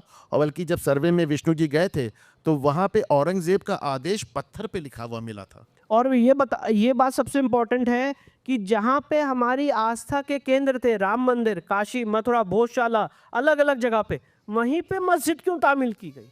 इस बात को ज़रा समझिए, इस मेंटालिटी को ज़रा समझिए। और मैं आप सबको बताना चाहता हूँ, एक बड़ी इंटरेस्टिंग किताब है अंबेडकर थॉट ऑन पाकिस्तान। इसको ज़रा आप देखिएगा। इसके चैप्टर नंबर 2 में डॉक्टर B.R. अम्बेडकर ने कहा है कि आपके आइडल कौन है? राम, कृष्ण और शिवाजी, उनके आइडल कौन है? ये मैं नहीं कह रहा हूँ। अंबेडकर थॉट ऑन पाकिस्तान में चैप्टर नंबर 2 में उन्होंने कहा है कि उनके आइडल हैं बाबर, औरंगजेब, तुगलक, ये सारे लोग उनके आइडल है। तो जहां हमारी आस्था के केंद्र थे, उसी जगह पे मस्जिद क्यों तामील की? ये बताने के लिए कि इस देश में इस्लाम का शासन आ चुका है। Now you are our slaves. और इसीलिए कुतुब मीनार के बाहर लिखा हुआ है कुव्वतुल इस्लाम मस्जिद, इस्लाम की ताकत बताने वाली मस्जिद की। यहाँ पे 27 जैन मंदिर हिंदू मंदिर को तोड़ के उसके मलबे से बनाई गई है। इसीलिए लिखा है कि आपको पता है कि आप now you are our subordinate. Ashok Singhal ji के भाई थे BP सिंघल साहब, पुलिस में DGP थे, बाद में सांसद थे भाजपा सरकार में। उनको मैंने तक, बहुत पुरानी बात होगी, 90 के दशक में, कुव्वत इस्लाम मस्जिद का वो जो लिखा हुआ है कि ये 27 हिंदू जैन टेम्पल को तोड़ के बनाई गई है, उसका फ़ोटो ले जाके दिखाया। तब सोशल मीडिया नहीं होता था। तो मुझे उनको अभी तक याद है, उन्होंने पार्लियामेंट में कहा कि our mother has been raped and we are advertising the fact. बहरहाल, कमिंग बैक टू अमी, जो बात जहाँ से शुरू हुई थी हमें कि इस्लामिक सभ्यता बाहर गई, इस्लामिक सिविलाइजेशन बाहर गया और पूरी दुनिया में फैला। ईसाई सभ्यता बाहर गई, पूरी दुनिया में फैली, पूरा अफ्रीका कन्वर्ट कर दिया। आपने देखा, कहते हैं जब वो गए थे तो पादरियों के हाथ में बाइबल थी और अफ्रीकियों के हाथ में ज़मीन। आज अफ्रीकियों के हाथ में बाइबल है और पादरियों के हाथ में ज़मीन। तो चीनी सभ्यता, जाहिर सी बात है, एकदम अलग रह गई, एकदम अछूती रह गई। तो क्या हमारा सबसे बड़ा दोष ये था कि हम इस्लामिक सभ्यता और ईसाइयों की सभ्यता की तरह हमने बाहर अटैक नहीं किया, हम बाहर जीतने नहीं गए, हम जहाँ थे वहीं संतुष्ट रह गए? आपका ये उत्तर देने से पहले ना, मैं जो बात विष्णु जी कह रहे थे उस पर एक बात कहना चाह रही हूँ। ये जो मंदिर तोड़ के मस्जिद बनाई गई, ये कोई हमारे यहाँ का स्पेशलिटी नहीं है, ये दुनिया भर में हुआ है। सबसे पहले जब इस्लाम का विस्तरण, आई एम जस्ट सेइंग, ये हमारे यहाँ हुआ है ऐसा नहीं है, ये बहुत जगहों पर हुआ है। मैं हंगेरी में थी, इजराइल में शुरुआती ये जो वेलिंग वॉल है, इजराइल सबसे तो पहले आपने यहूदियों और ईसाइयों के टेम्पल्स को एग्जैक्टली, मैं आपको एक और बात बता रही हूँ इसमें। जो हम कह रहे हैं ना, it has become such a big issue here, that is because of the way Hindus have dealt with it. मैं हंगेरी में थी, तो वहाँ पे ना बहुत सारे चर्च का टूर्स निकलता है। तो when you go there, you will see कि कुछ ना, there is a mixture of Islamic and Christian art forms. So when you go there and they'll take you around and say कि यहाँ पे पहले हमारा चर्च था, फिर ये मस्जिद बन गया, और फिर जब वापस क्रिश्चियनिटी आ गई तो यहाँ पर हमने वापस चर्च बना दिया। और इतना मैटर ऑफ फैक्टली वो लोग कहते हैं, है ना, हमको तो गिल्ट टू इवन आस्क, हमारे अंदर इतना ज्यादा गिल्ट किया जाता है। सोफिया, वो तो है ही, पर वहां पर तो अभी चलो इस्लाम वाले हैं ना, so they have taken it over and they are not allowing it to convert back while they know it's a church. पर मैं कह रही हूँ बाकी सब जगह, बीट स्पेन, बीट हंगेरी, ये जो गिल्ट कॉन्शियस कि भाई आप कैसे मांग रहे हो, आपका इट इज हमारा है भाई, मांगेंगे ही ना, सबसे पहले तो हमारा ही स्पेन था। इकलौता देश है जिसने डंके की चोट पे अपने चर्चेस वापस लिए। स्पेन नहीं, हंगेरी भी, यहाँ की बातें नहीं होती है इसलिए हमें नहीं पता। बट बहुत सारा जो ईस्ट एशिया, ईस्ट यूरोप है, वहाँ पे एक समय पे टर्किक रूलर्स होते थे, तो वो जो टर्किक रूलर्स जब आए तो उन्होंने वही किया जो हर जगह करते हैं, because as Vishnu ji said they had to make a point कि भाई वी आर सुपीरियर। और सुपीरियर पॉइंट आप कैसे करोगे? सबसे पहले उनके देवताओं को खत्म करके, उन पे अटैक करके। तो ये हर जगह हुआ है and they have claimed it back without any problem. It's just a matter of common sense, but it is a narrative which has been imposed on us कि भाई आपको ऐसा करना चाहिए, हो गया है, आप वापस मांग नहीं सकते, आपको भाईचारा करना है, गंगा भी हमारी, जमुनी भी हमारी, सब कुछ हमारा, वो सब आपको करना है, सामने वाले को केवल आपको पैम्पर करते रहना है। ये पूरा नैरेटिव इशू है जो हमारे दिमाग में आज भी, हम जब बात करते थे, अरे कितने लोग बोलेंगे अरे बाप रे भाई, जो आपने कहा जी न्यूज़ के अंडर आपको खुदवाना है क्या, हर जगह कहाँ कहाँ ढूंढोगे। तो मैं यही कह रही हूँ कि किस प्रकार से एक जनरेशन को ब्रेन वॉश किया जाता है कि वो अपनी बात मांग भी नहीं सकता। कंप्लीट कर हाँ, आप कह रहे, आपका प्रश्न था। हाँ, मैं पूछ रहा था कि जिस तरह इस्लामिक सभ्यताओं ने और ईसाई सभ्यताओं ने, वेस्टर्न सिविलाइजेशन, राइट, इन्होंने बाहर जाके पूरी दुनिया में अपने को फैलाया, हाँ। तो क्या सनातन सभ्यता का अपने आप को आर्यवर्त तक सीमित रखना ही हमारी कमजोरी बन गया? मुझे लगता है इसके दो पहलू हैं। ऐसा नहीं हुआ है कि हम कभी बाहर जाके हमने लोगों को कन्वर्ट नहीं किया। आप देखिए तो आज भी, जब अभी जो अपने प्रधानमंत्री थे वो लाओस गए थे, है ना, और वहाँ पे उन्होंने जो इंडिक, लाओस में आज भी हिंदू और बुद्धिस्ट जो इम्पैक्ट है वो देखा जाता है। इंडोनेशिया आज जब ऑलमोस्ट 90% बुद्धिस्ट हो गया है, वहाँ का जो सबसे बड़ा मंदिर कॉम्प्लेक्स है प्रम्बनन, कंबोडिया में आप देखिए, तो ऐसा नहीं है कि जो हिंदू धर्म है वो फैला नहीं है, हिंदू धर्म फैला है, दोनों तरफ फैला है। परंतु मुझे लगता है एक समय ऐसा आता है ना कि इवन सभ्यताओं में ऐसा होता है कि ऊपर नीचे, वो साइकिल है, हम तो समय की भी साइकिल की बात करते हैं। तो एक समय ऐसे आया जब we became a lot more inward focused, ऐसी बातें आ गई कि भाई आप समंदर क्रॉस करके नहीं जा सकते। भले वो सब पर लागू हुआ था ऐसा नहीं था, क्योंकि ब्रिटिशर्स को भारत का मार्ग दिखाने वाला तो एक देसी ही था ना, गुजरात का, जो उन्हें लेकर आया यहाँ पर हाँ, एक समय ज़रूर ऐसा आया, specially towards the end of the first जो मिलेनियम हम कहें ना, कि हम शायद थोड़े से इनवर्ट फोकस ज़्यादा हो गए। टेक्नोलॉजी डेवलपमेंट जो बाहर हो रही थी वो नहीं हुई, कुछ ऑर्थोडॉक्सी ज़्यादा मजबूत हो गई, और मोस्ट इम्पॉर्टेंटली जो इस्लामिक इन्वेजन्स आए, जो हम, मुझे लगता है कि कई बार वो आक्रमण ऐसे होते हैं ना कि आप समझ ही नहीं पाते हो कि आपके साथ क्या हो गया है, आपका पूरा मॉरल फैब्रिक टूट जाता है जो आपने कभी पहले नहीं देखा। तो उसके कारण क्या होता है कि धीरे धीरे you become so inward looking, और जो रिस्क टेकिंग आपका होता है, जो साहस का होता है, आप स्प्रेड वही करोगे ना जो आपको लगता है महत्वपूर्ण है। बट जब आपको लगने ही ये लगता है कि अरे इसमें कुछ नहीं है, हम तो हारा हुआ सिविलाइजेशन है, तो आप क्या बाहर लेकर जाओगे? तो मुझे लगता है there is no one answer to that, because spread तो हुआ है पहले, बट जब हम अंडर कॉन्फिडेंट होते गए, इस्लामिक इन्वेजन को, जब इस्लामिक बर्बरता के कारण जो हमारे समाज की हालत हुई, उसके कारण मुझे लगता है हम ज़्यादा ही ज़्यादा दबते चले गए, और फिर उसके बाद तुरंत आ गया ब्रिटिश सिविलाइजेशन। तो मुझे ये नहीं लगता कि हम कभी बाहर नहीं गए थे, हम गए थे, और जब तक गए थे तब हमारा झंडा भी ऊंचा था। ईस्टवर्ड्स गए, वेस्टवर्ड्स नहीं गए? ईस्टवर्ड ज़्यादा गए, वेस्टवर्ड हम लोग जो जनरली कहा जाता है, तो आप देखिए अफगानिस्तान तक तो हिंदू थे ही ना। जब इस्लामिक इन्वेजन्स, पर्शियन इन्वेजन्स शुरू हुए, तो वहाँ पे जो शाही परिवार, जो शाही किंगडम्स जो सारे थे, वो सारे हिंदू ही थे। बंद कब होने लगा वो? जब इस्लाम का ग्रोथ उस तरफ होने लगा अधिक। तो हाँ, वेस्ट की तरफ हम ज़्यादा नहीं गए, ईस्ट की तरफ जो हम गए, हमारा मोड अलग रहा है। हम तलवार के बेसिस पर नहीं गए, हम फिलॉसफी के बेसिस पर गए। अगर आप बुद्धिज़्म भी देखें तो ऑफकोर्स अशोक ने जो किया वो थोड़ा बहुत उसमें हिंसा भी था, पर अधिकतर जो इवन इंडोनेशिया वगैरह देखें तो हाँ, राजा चोड़ा उन सब ने करा है, बट अधिकतर हमारी फिलॉसफी के द्वारा स्प्रेड हुआ है। आप जो इन्फ्लुएंस जापान तक देखें, बुद्धिज्म का देखे, हिंदुइज्म का देखे, तो वो फिलॉसफी के द्वारा हुआ है, तो वो मोड ही अलग था। चोल राजवंश तो नेवी के जरिए गया है। वही तो, वो लोग नेवी के जरिए गए और वहाँ युद्ध भी हुए, बट वो 11th सेंचुरी की बात है ना। उसके पहले से वहाँ पर हिंदू धर्म का ये इम्पैक्ट हो चुका है। जो सबसे पुराना वहाँ का गणेश की मूर्ति है वहाँ पर, it goes back to 100 AD, उस उतना पुराना वहाँ पर है अब इम्पैक्ट। सीरिया तक नहीं मिल रहा है, वो नई बात नहीं। करेक्ट। अच्छा अमी, आपका चूँकि संस्कृत भी आप जानती हैं और जो आपने किताबें लिखी हैं वो महाभारत हो या रामायण को उसकी मूल संस्कृत में पढ़कर उसके बाद आपने उसको अनरेवल किया है, तो ये रिक्लेमिंग सिविलाइजेशन की बात हो रही है, आपको लगता है कि ये संस्कृत भाषा के बगैर संभव है? बिल्कुल नहीं, संस्कृत तो हमें सीखना ही पड़ेगा। और संस्कृत आज भी हमारी जितनी प्रार्थनाएं हैं, डेड लैंग्वेज कह के प्रोपोगेट करते हैं। वो तो जब आपको एक सिविलाइजेशन को खत्म करना है तो आप क्या कहोगे, सब कुछ डेड है। आप चाहते ही हो कि वो एक क्लासिकल हो जाए, उसको आप म्यूजियम में बंद करके रखो। इसलिए आप देखिए कितने सारे जो वेस्टर्न स्कॉलर्स हैं जो स्वयं संस्कृत पढ़ते हैं, वो कहेंगे नहीं नहीं, ये संस्कृत भारती जो उसको रेगुलर भाषा में ला रही है वो गलत है, ये तो केवल क्लासिकल लैंग्वेज है, ये तो केवल क्लासिकल ग्रंथों को पढ़ने के लिए है। बिकॉज वो चाहते ही है ना कि ये सभ्यता को म्यूजियम में रख दे जैसे बाकी सभ्यताओं का हुआ है। तो शुरुआत कहाँ से करोगे? जो उसका मूल है हमारे लिए, जो the culture exist in that language of Sanskrit. Prakrit भी है बट संस्कृत मूल है, तो ऑफकोर्स संस्कृत को जानना महत्वपूर्ण है।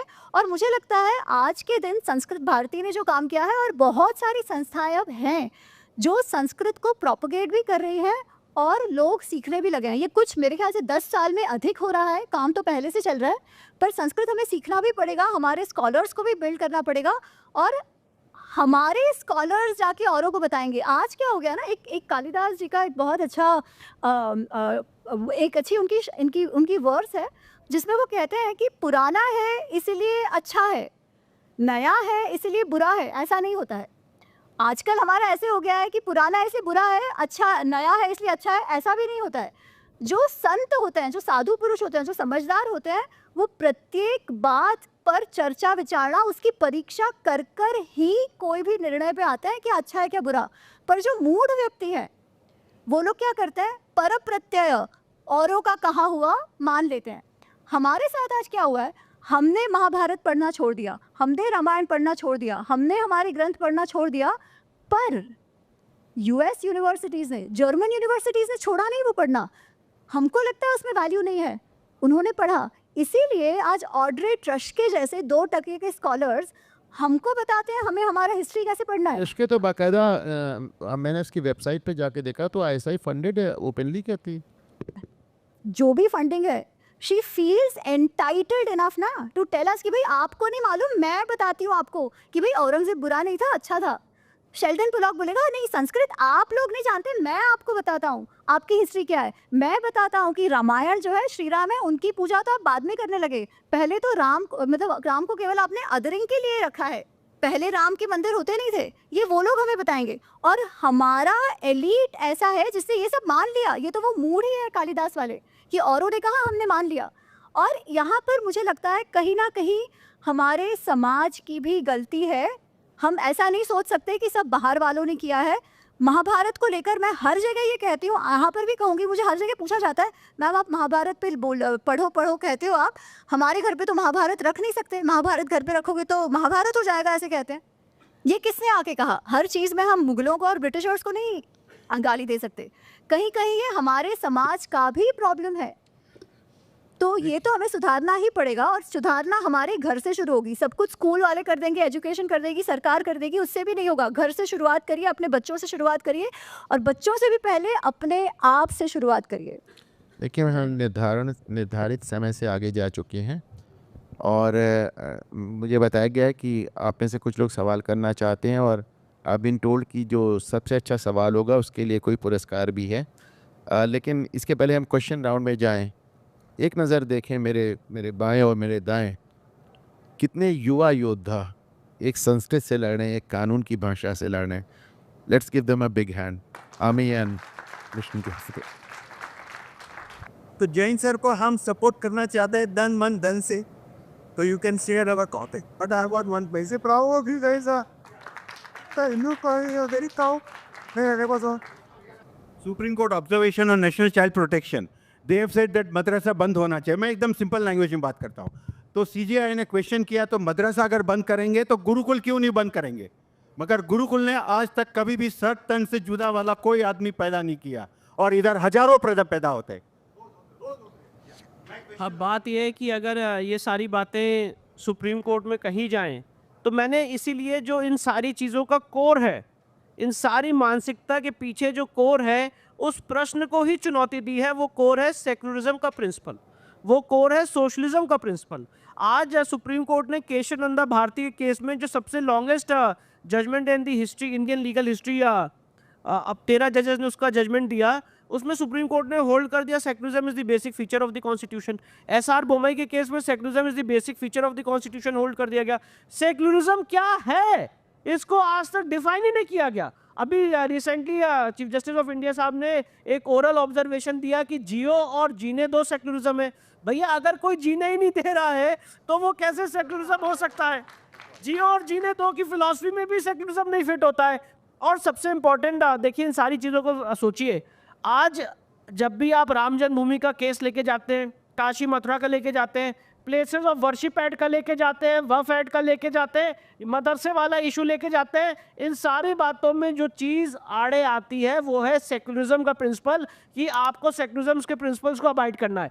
क्या है सेकुलरिज्म का प्रिंसिपल, ये भी हमें नहीं पता है। इसीलिए मुझे ऐसा लगता है कि अगर इस देश का बहुत बड़ा, और मुझे लगता है हम लोग टर्निंग पॉइंट पे हैं, अगर सेकुलरिज्म के प्रिंसिपल को प्रीएम्बल से हटाया जाए और सेकुलरिज्म को डिफाइन किया जाए, जो मैंने आपके सामने प्रपोजिशन रखा है कि सरकारें सेकुलर होती हैं, लोगों को आप सेकुलर रहने के लिए फोर्स नहीं कर सकते हैं। उनको अधिकार है अपने एजुकेशनल इंस्टीट्यूशन चलाने का, अपने गुरुकुल चलाने का, अपनी धार्मिक ग्रंथ पढ़ाने का, उनको अधिकार है अपने धार्मिक ग्रंथ पढ़ने का।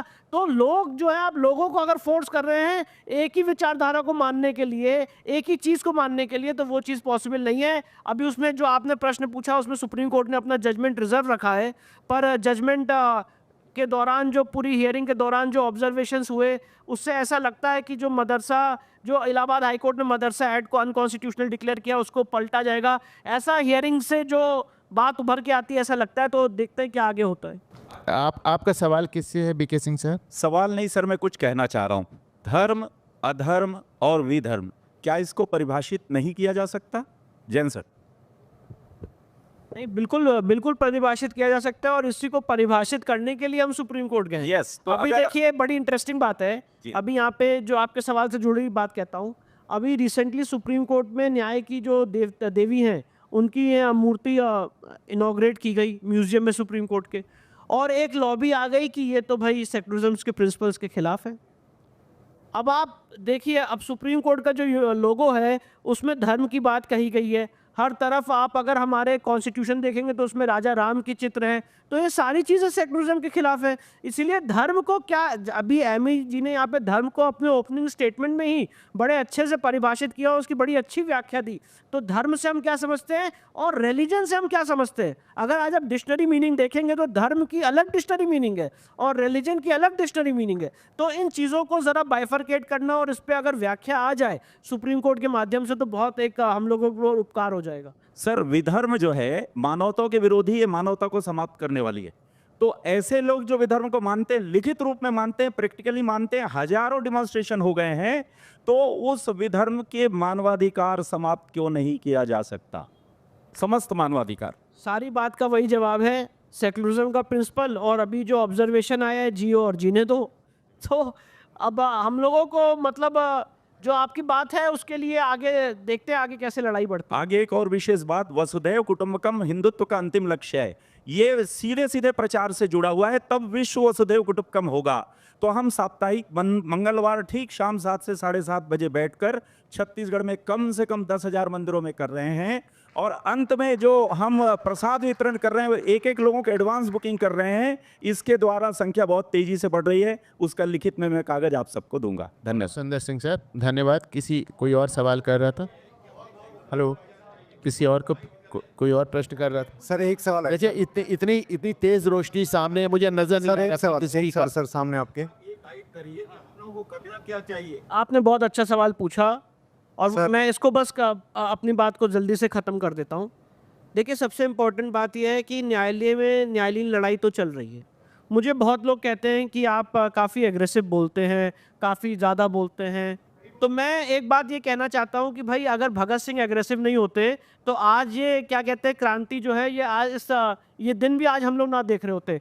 तो इस समय सबसे ज़्यादा ज़रूरी है, मैंने यही बात कही कि जो लिख सकता है वो लिखे, जो बोल सकता है वो बोले, जो चीख सकता है जो चीखे, और जो तीनों काम नहीं कर सकता है तो जो ये 3 काम कर रहा है उनके साथ आके खड़ा हो जाए। सबसे इम्पोर्टेंट ये है कि हम लोग अपनी जो बात है उसको व्यक्त करें। और मैं आज इस मंच के माध्यम से कहना चाहता हूँ, काशी मथुरा मुक्त हो। अब आप इस समय केंद्र में एक सरकार है, इस समय जयपुर डायलॉग के माध्यम से हम लोगों को ये करने की ज़रूरत है कि हमारी मांगें क्या हैं, हमारी डिमांड्स क्या हैं, हमारे राइट्स क्या हैं जो इन्फ्रिंज हो रहे हैं, उसको एक प्रॉपर माध्यम से लिख के उसको भेजने की ज़रूरत है। और सारे लोगों को संगठित होकर ज़रूरत है कि इन मांगों को हम मनवाएं। इसके लिए हम लोग लड़ाई लड़ें, सोशल मीडिया के माध्यम से, अलग अलग माध्यम से। मैं ये नहीं कह रहा हूँ हर आदमी के पास अपने अपने एक दायरे हो सकते हैं, अपने अपने एक काम करने का मैकेनिज्म हो सकता है। तो हम जो लड़ाई लड़ रहे हैं वो कोर्ट के माध्यम से लड़ रहे हैं। आप लोग भी इस लड़ाई में सहभागी बने, चाहे कोर्ट के माध्यम से, चाहे सोशल मीडिया के माध्यम से। जितने भी कॉन्स्टिट्यूशन में आपको मैकेनिज्म दिए हुए हैं, मैं ये कहना चाहता हूँ उसका उपयोग करके इस लड़ाई में सहभागी बने। ये बहुत ज़रूरी है कि हम लोग अपने इन जगहों को मुक्त कराएं और Waqf Act, Places of Worship Act, Minority Commission Act, इन सारों को रद्द कराने का काम करें। ये कैसे हो सकता है कि इस देश में जो बड़ी इंटरेस्टिंग बात आपको बताना चाहता हूँ, इस देश में जो सेकेंड लार्जेस्ट माइनॉरिटी है, सेकेंड लार्जेस्ट जो मेजॉरिटी है, उसको माइनॉरिटी का दर्जा दिया हुआ है। एक बड़ी इंटरेस्टिंग बात आपको बता रहा हूं, सुप्रीम कोर्ट के 11 जजेस बेंच ने जजमेंट दिया टीएमए पाई केस में। आज तक ऐसा इस देश की लीगल हिस्ट्री में नहीं हुआ है। सुप्रीम कोर्ट ने 11 जजेस ने जजमेंट दिया टीएमए पाई केस में, इसी माइनॉरिटी के विषय पे, और ये कह दिया कि जो माइनॉरिटी राज्य के हिसाब से निर्धारित की जाएगी, और जो राज्य में 50% से 50% का ब्रैकेट दिया, और जो राज्य में 50% के पॉपुलेशन से कम है उनको माइनॉरिटी माना जाएगा। राज्य को क्राइटेरिया बना दिया और 50% को क्राइटेरिया बना दिया। तो मैं ये प्रपोजल रखना चाहता हूँ कि जो 2% वाला या 3% वाला हो उसको माइनॉरिटी का अधिकार मिलना चाहिए, 50% वाले को माइनॉरिटी नहीं मानना चाहिए। Point number 1। और बड़ा देखिए कितना बड़ा कंट्रडिक्शन है। ऐसा इस देश की लीगल हिस्ट्री में पहली बार हुआ होगा कि कोर्ट ने कोई जजमेंट दिया, 11 जजेस ने कोई जजमेंट दिया, उसको कोई समझ नहीं पाया। उसके बाद एक दूसरा अगर आप टीएमए पाई का जजमेंट पढ़ेंगे तो उसके बाद पीए नामदार का जजमेंट आया, और पीए नामदार के जजमेंट में पहला पैरा लिखा है that prophecy has come true before the ink on the opinion on TMA Pai were yet to dry, these courts were flooded with several litigations। मतलब TMA Pai में जो 11 जज ने कहा कोई समझ ही नहीं पाया, 6 जज दोबारा बैठे उसको समझाने के लिए कि 11 जज ने क्या कहा है। तो इसलिए ज़रूरी है कि हम सारे लोग समझ लें कि हमको क्या चाहिए और ये मांग लेके आगे बढ़ें। हेलो नमस्कार सर आपके सामने सर एक छोटी सी एक समाधान मेरे दिमाग में आता है कि हम सबके घर में मंदिर है, तो क्या उस मंदिर में थोड़ा सा करेक्शन है कि जैसे एक चाकू की स्थापना, ठीक है, एज ए देवता के रूप में, क्या हम उसको प्रैक्टिस कर सकते हैं, क्योंकि वो हमारी एक फ्रेंडशिप कराएगा अस्त्र के साथ। दूसरा ये कि जैसे काली माँ की मूर्ति है, वो त्रिशूल डाल रही है, ठीक, राक्षस में, तो थोड़ा सा राक्षस का गेटअप चेंज कर दें, उसको कुर्ता पहना दें, जालीदार टोपी। मैं बता रहा हूँ, ठीक। मैं आपसे छोटा सा निवेदन करना चाहता हूँ। जो आपने बात बोली है इसको थोड़ा और आगे बढ़ना पड़ेगा। हम सारे लोगों को मिलके, लीगल बात रख रहा हूं मैं आपके सामने, आर्म्स लाइसेंस के लिए अप्लाई करना होगा। आर्म्स लाइसेंस का क्या फॉर्मेट है वो मैं आपको लिख के दूंगा। जितने लोग हैं वो शस्त्र का लाइसेंस अप्लाई करें डिस्ट्रिक्ट मजिस्ट्रेट के माध्यम से, और उन लोगों को लीगल शस्त्र मिलना चाहिए। जिसको नहीं मिल रहा है वो कानूनी लड़ाई लड़े। ये चाकू रखने से सर प्रॉब्लम सॉल्व नहीं होगी। आप लोगों को आर्म्स अप्लाई करने पड़ेंगे और लीगल आर्म्स एक्ट के माध्यम से आपको आर्म्स अपने पास रखने चाहिए। फिर भी सर जैसे इस दिवाली पर एक गिफ्ट के तौर पे अगर किसी को देना चाहें, ठीक, एज ए वो एक चाकू की एक उसके ब्लेड की लेंथ निर्धारित है, मैंने देखा है। और इस देश में जब 1857 में हमारी पहली क्रांति हुई, उसके बाद 1878 में 1878 में ब्रिटिश गवर्नमेंट ने फर्स्ट आर्म्स एक्ट बनाया, और तब से आपके हथियार रखने पे पाबंदी लगा दी गई। विष्णु जी जो बात कह रहे हैं आप सब लोग अप्लाई करें, वो सब ठीक है, आपको चाहिए भी, क्योंकि एक दिक्कत वाली बात आ सकती है, लेकिन मिलता नहीं है लाइसेंस, कलेक्टर्स दौड़ाते हैं, आपको सब ये बात मालूम है। इसके लिए कि राजनीतिक विल चाहिए, एक पॉलिटिकल विल चाहिए, जो कि ज़िला प्रशासनों को कह सके कि साहब जिन्होंने हथियार मांगे हैं, अगर उनके खिलाफ कोई क्रिमिनल कार्रवाई ना चल रही हो तो उन्हें हथियार दे दिए जाएं। मैं एक बात कह सकती हूँ इन सब में, ये सब हमें करना ही चाहिए, पर ये इसका कोई आउटकम नहीं होगा अगर हम अपने बीच ही लड़ते रहेंगे तो। और आज भी हमारे समाज में बहुत दिक्कतें हैं, प्रॉब्लम्स हैं, हम एक दूसरे के बीच हैं। हमने देखा इलेक्शन समय पर भी क्या हुआ है। तो आप जब कहते हैं ना कि हम कैसे मदद करें, तो आपको हमेशा सिर्फ जो आगे दिख रहा है उनकी मदद करनी, ऐसा नहीं है। आपके समाज में जो पीड़ित वर्ग है, जो अभी भी नीचे है, उनकी भी मेहनत सपोर्ट कीजिए, वो भी महत्वपूर्ण है। क्योंकि पैसा नहीं होगा ना तो धर्म का कुछ नहीं होगा, उनको भी ऊपर लाने के लिए करिए, अपनी भाषा सिखाइए, अपना पढ़ाई कराइए, ये सब महत्वपूर्ण है। और ये सब हम इंडिविजुअली कर सकते हैं, किसी सबको कोर्ट जाने की आवश्यकता नहीं है। पर ये छोटी छोटी चीज़ें हम नहीं करेंगे तो एक दूसरे के, जब शत्रु वो चला जाएगा ना, फिर एक दूसरे को काट मरेंगे। ऐसा भी नहीं होना चाहिए, इस बात का ध्यान रखिएगा। देखिए, हमें बड़ी बात कह रही है, अगर 80% हिंदू आपस में विभाजित नहीं हो तो आपको एक चाकू छोड़िए, आपको एक नेल कटर की ज़रूरत नहीं है। 80% बहुत होता है। ये हमारा आपसी विभाजन है जो हमें परेशान कर रहा है। कोई और सवाल कर रहे हैं? एक व्यक्ति एक ही सवाल करे प्लीज़। हमने सुना है कि हमारे जितने बड़े मंदिर है, जितने जो बड़े प्रसिद्ध मंदिर है, सब वो राज्य सरकार के नियंत्रण में चलते हैं। ये बराबर है? जी बिल्कुल बराबर अच्छा। है। ये 1925 के हाँ, बराबर 1951। अच्छा, दूसरी बार उसमें जितना भी पैसा जमा होता है 1920 से वो सरकार टैक्स ले जाती है, वो बात बराबर है? ये टैक्स लगता है, बिल्कुल लगता ये मेरे को मालूम नहीं था, हमको अभी तक मालूम नहीं था। पुष्पेंद्र कुलश्रेष्ठ के भाषण से हमको पता लगा। तो हमने एक काम किया है, आप बोलते हैं लिख सकते तो लिख सके हो, तो मैं जहाँ भी जाता हूँ मेरे पास ये पर्स रहती है, इसमें पोस्ट कार्ड लिखा रहता है, इसमें 1951 जो कानून है वो लिखा रहता है, दान पेटी में ये डाल देता हूँ मैं। तो लोगों को समझ में आता है कि ये कानून हटाना चाहिए। ये पोस्ट कार्ड हर मध्य प्रदेश में बहुत मंदिर पर डाल दिया है। बहुत जगह लोग दान पेटी में दान डालने की जगह पुजारियों को दे रहे हैं, सिर्फ इसलिए कि वो पैसा सरकार को ना जाए। और इसको सुनिए, ये 1951 में भी नहीं, 1925 में भी नहीं, ये 19वीं सदी के शुरुआत में अंग्रेज़ों को लगा, ईस्ट इंडिया कंपनी को लगा, साहब मुग़लों ने मंदिरों को इतना लूटा, हम क्यों पीछे रह जाएं। तो उन्होंने पहले कानून बनाया, मेरे ख्याल है ना ये 1830 के आसपास, कि साहब हमारा मंदिरों पे कंट्रोल होगा।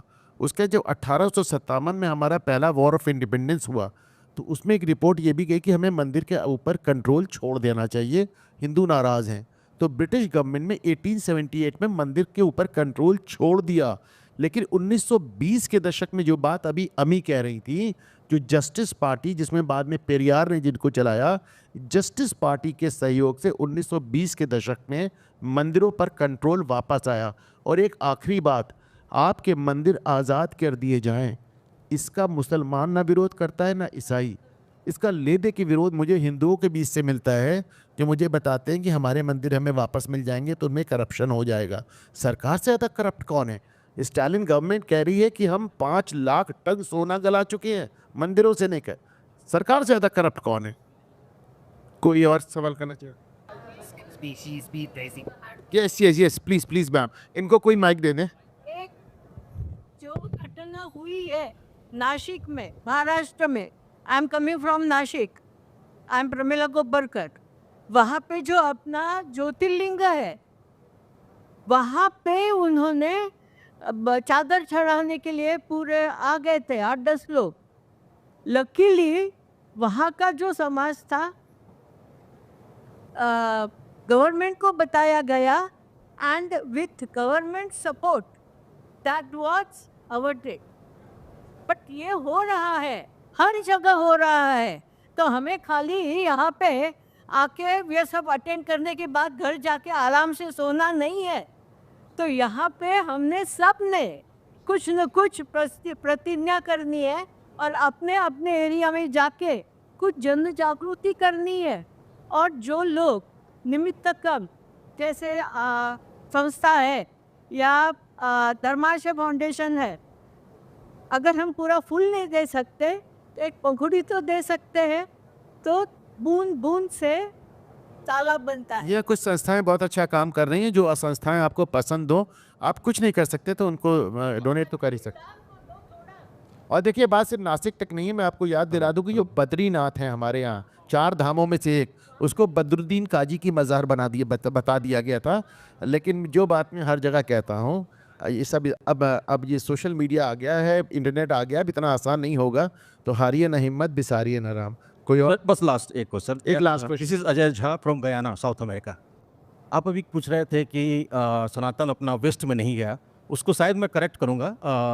आप मैक्सिको में जाएं तो मैक्सिको में सन टेम्पल, मून टेम्पल बहुत पॉपुलर है, और उस टेम्पल का कंसेप्ट कहाँ से आया है, तो वो अपने सनातन से ही आया है। I just wanted to correct that. नहीं बिल्कुल, मैं तो कह रहा हूँ, मैं सीरिया से लेके मिडिल ईस्ट तक तमाम जगह मिलता है।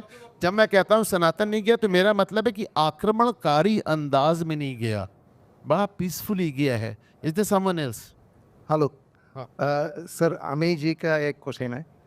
ये दशरथ का 16,000 ये वाइफ है, शादी हुआ है सब, ये एक्सप्लेनेशन दे ही नहीं पा रहे कहीं भी हम लोग। दशरथ जो राम का पिता, तो रामायण में जो है ऐसा 16,000 का कुछ मेंशन कहीं है नहीं।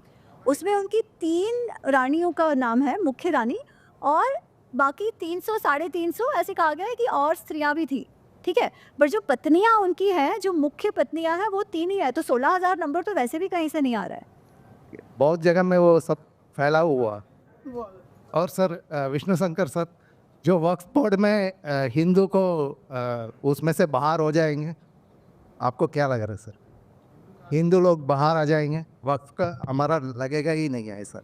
नहीं, हमने उसके लिए जेपीसी में अपना प्रेजेंटेशन दिया है, और काफ़ी हद तक ये जो वक्फ अमेंडमेंट बिल आया है उसमें जो इम्पोर्टेंट प्रोविजंस हैं उसको डिलीट करने का काम किया गया है। पर जो वक्फ का जो पूरा कानून है, उसमें एक चीज़ मिसिंग हो गई सरकार से, जो हमने जेपीसी के सामने रखी है, कि जितनी संपत्ति गलत ढंग से वक्फ संपत्ति घोषित हो गई है, उसको वापस लाने का कोई मैकेनिज्म नहीं है। तो वो वापस आए और ये कानून हिंदुओं पर ना लागू हो, ये अमेंडमेंट बिल में ऑलरेडी मेंशन्ड है। मैं एक और बात कहना चाह रही हूँ इसी बात पे, कि मुझे ना कई बार लोग ये कहते हैं कि अमित जी ऐसा वो लोग बोल रहे हैं, हम क्या करें, है ना। तो मुझे ये लगता है एक ना हमारा एटीट्यूड में भी इशू है। अगर कोई कुछ कह रहा है और हम उनको सामने से जाके हर चीज़ का प्रूफ देने का प्रयत्न करें, उनसे पूछो तो सही, भाई आप तो दिखाओ, आप जो क्लेम कर रहे हो, जैसे लीगल में कहते हैं, आप प्रूफ तो करो कहाँ से आया है। क्यों किसी ने कह दिया और हम लगे पड़ते हैं उसको डिसप्रूव करने के लिए, है ना। तो इवन नॉर्मल पर्सनल आर्ग्यूमेंट्स में थोड़ा सा be smart about some of these things. That's it, thank you. I think that concludes it. सुनिए मेरी बात, मुझे 10 मिनट में दूसरे सेशन में भी बैठना है। और नासिक से एक madam I think, can she please step forward, क्योंकि उन्होंने एक बहुत अच्छी बात कही। उन्होंने कहा, अभी जो विष्णु जी से पूछा भी जा रहा था कि हम सब क्या कर सकते हैं, तो जो कोई कुछ नहीं कर सकता, तो वो जो लोग कर रहे हैं, जो विष्णु जी कह रहे थे, उन्हें सपोर्ट कर सकते थे। तो ये किताब आपके लिए मैम।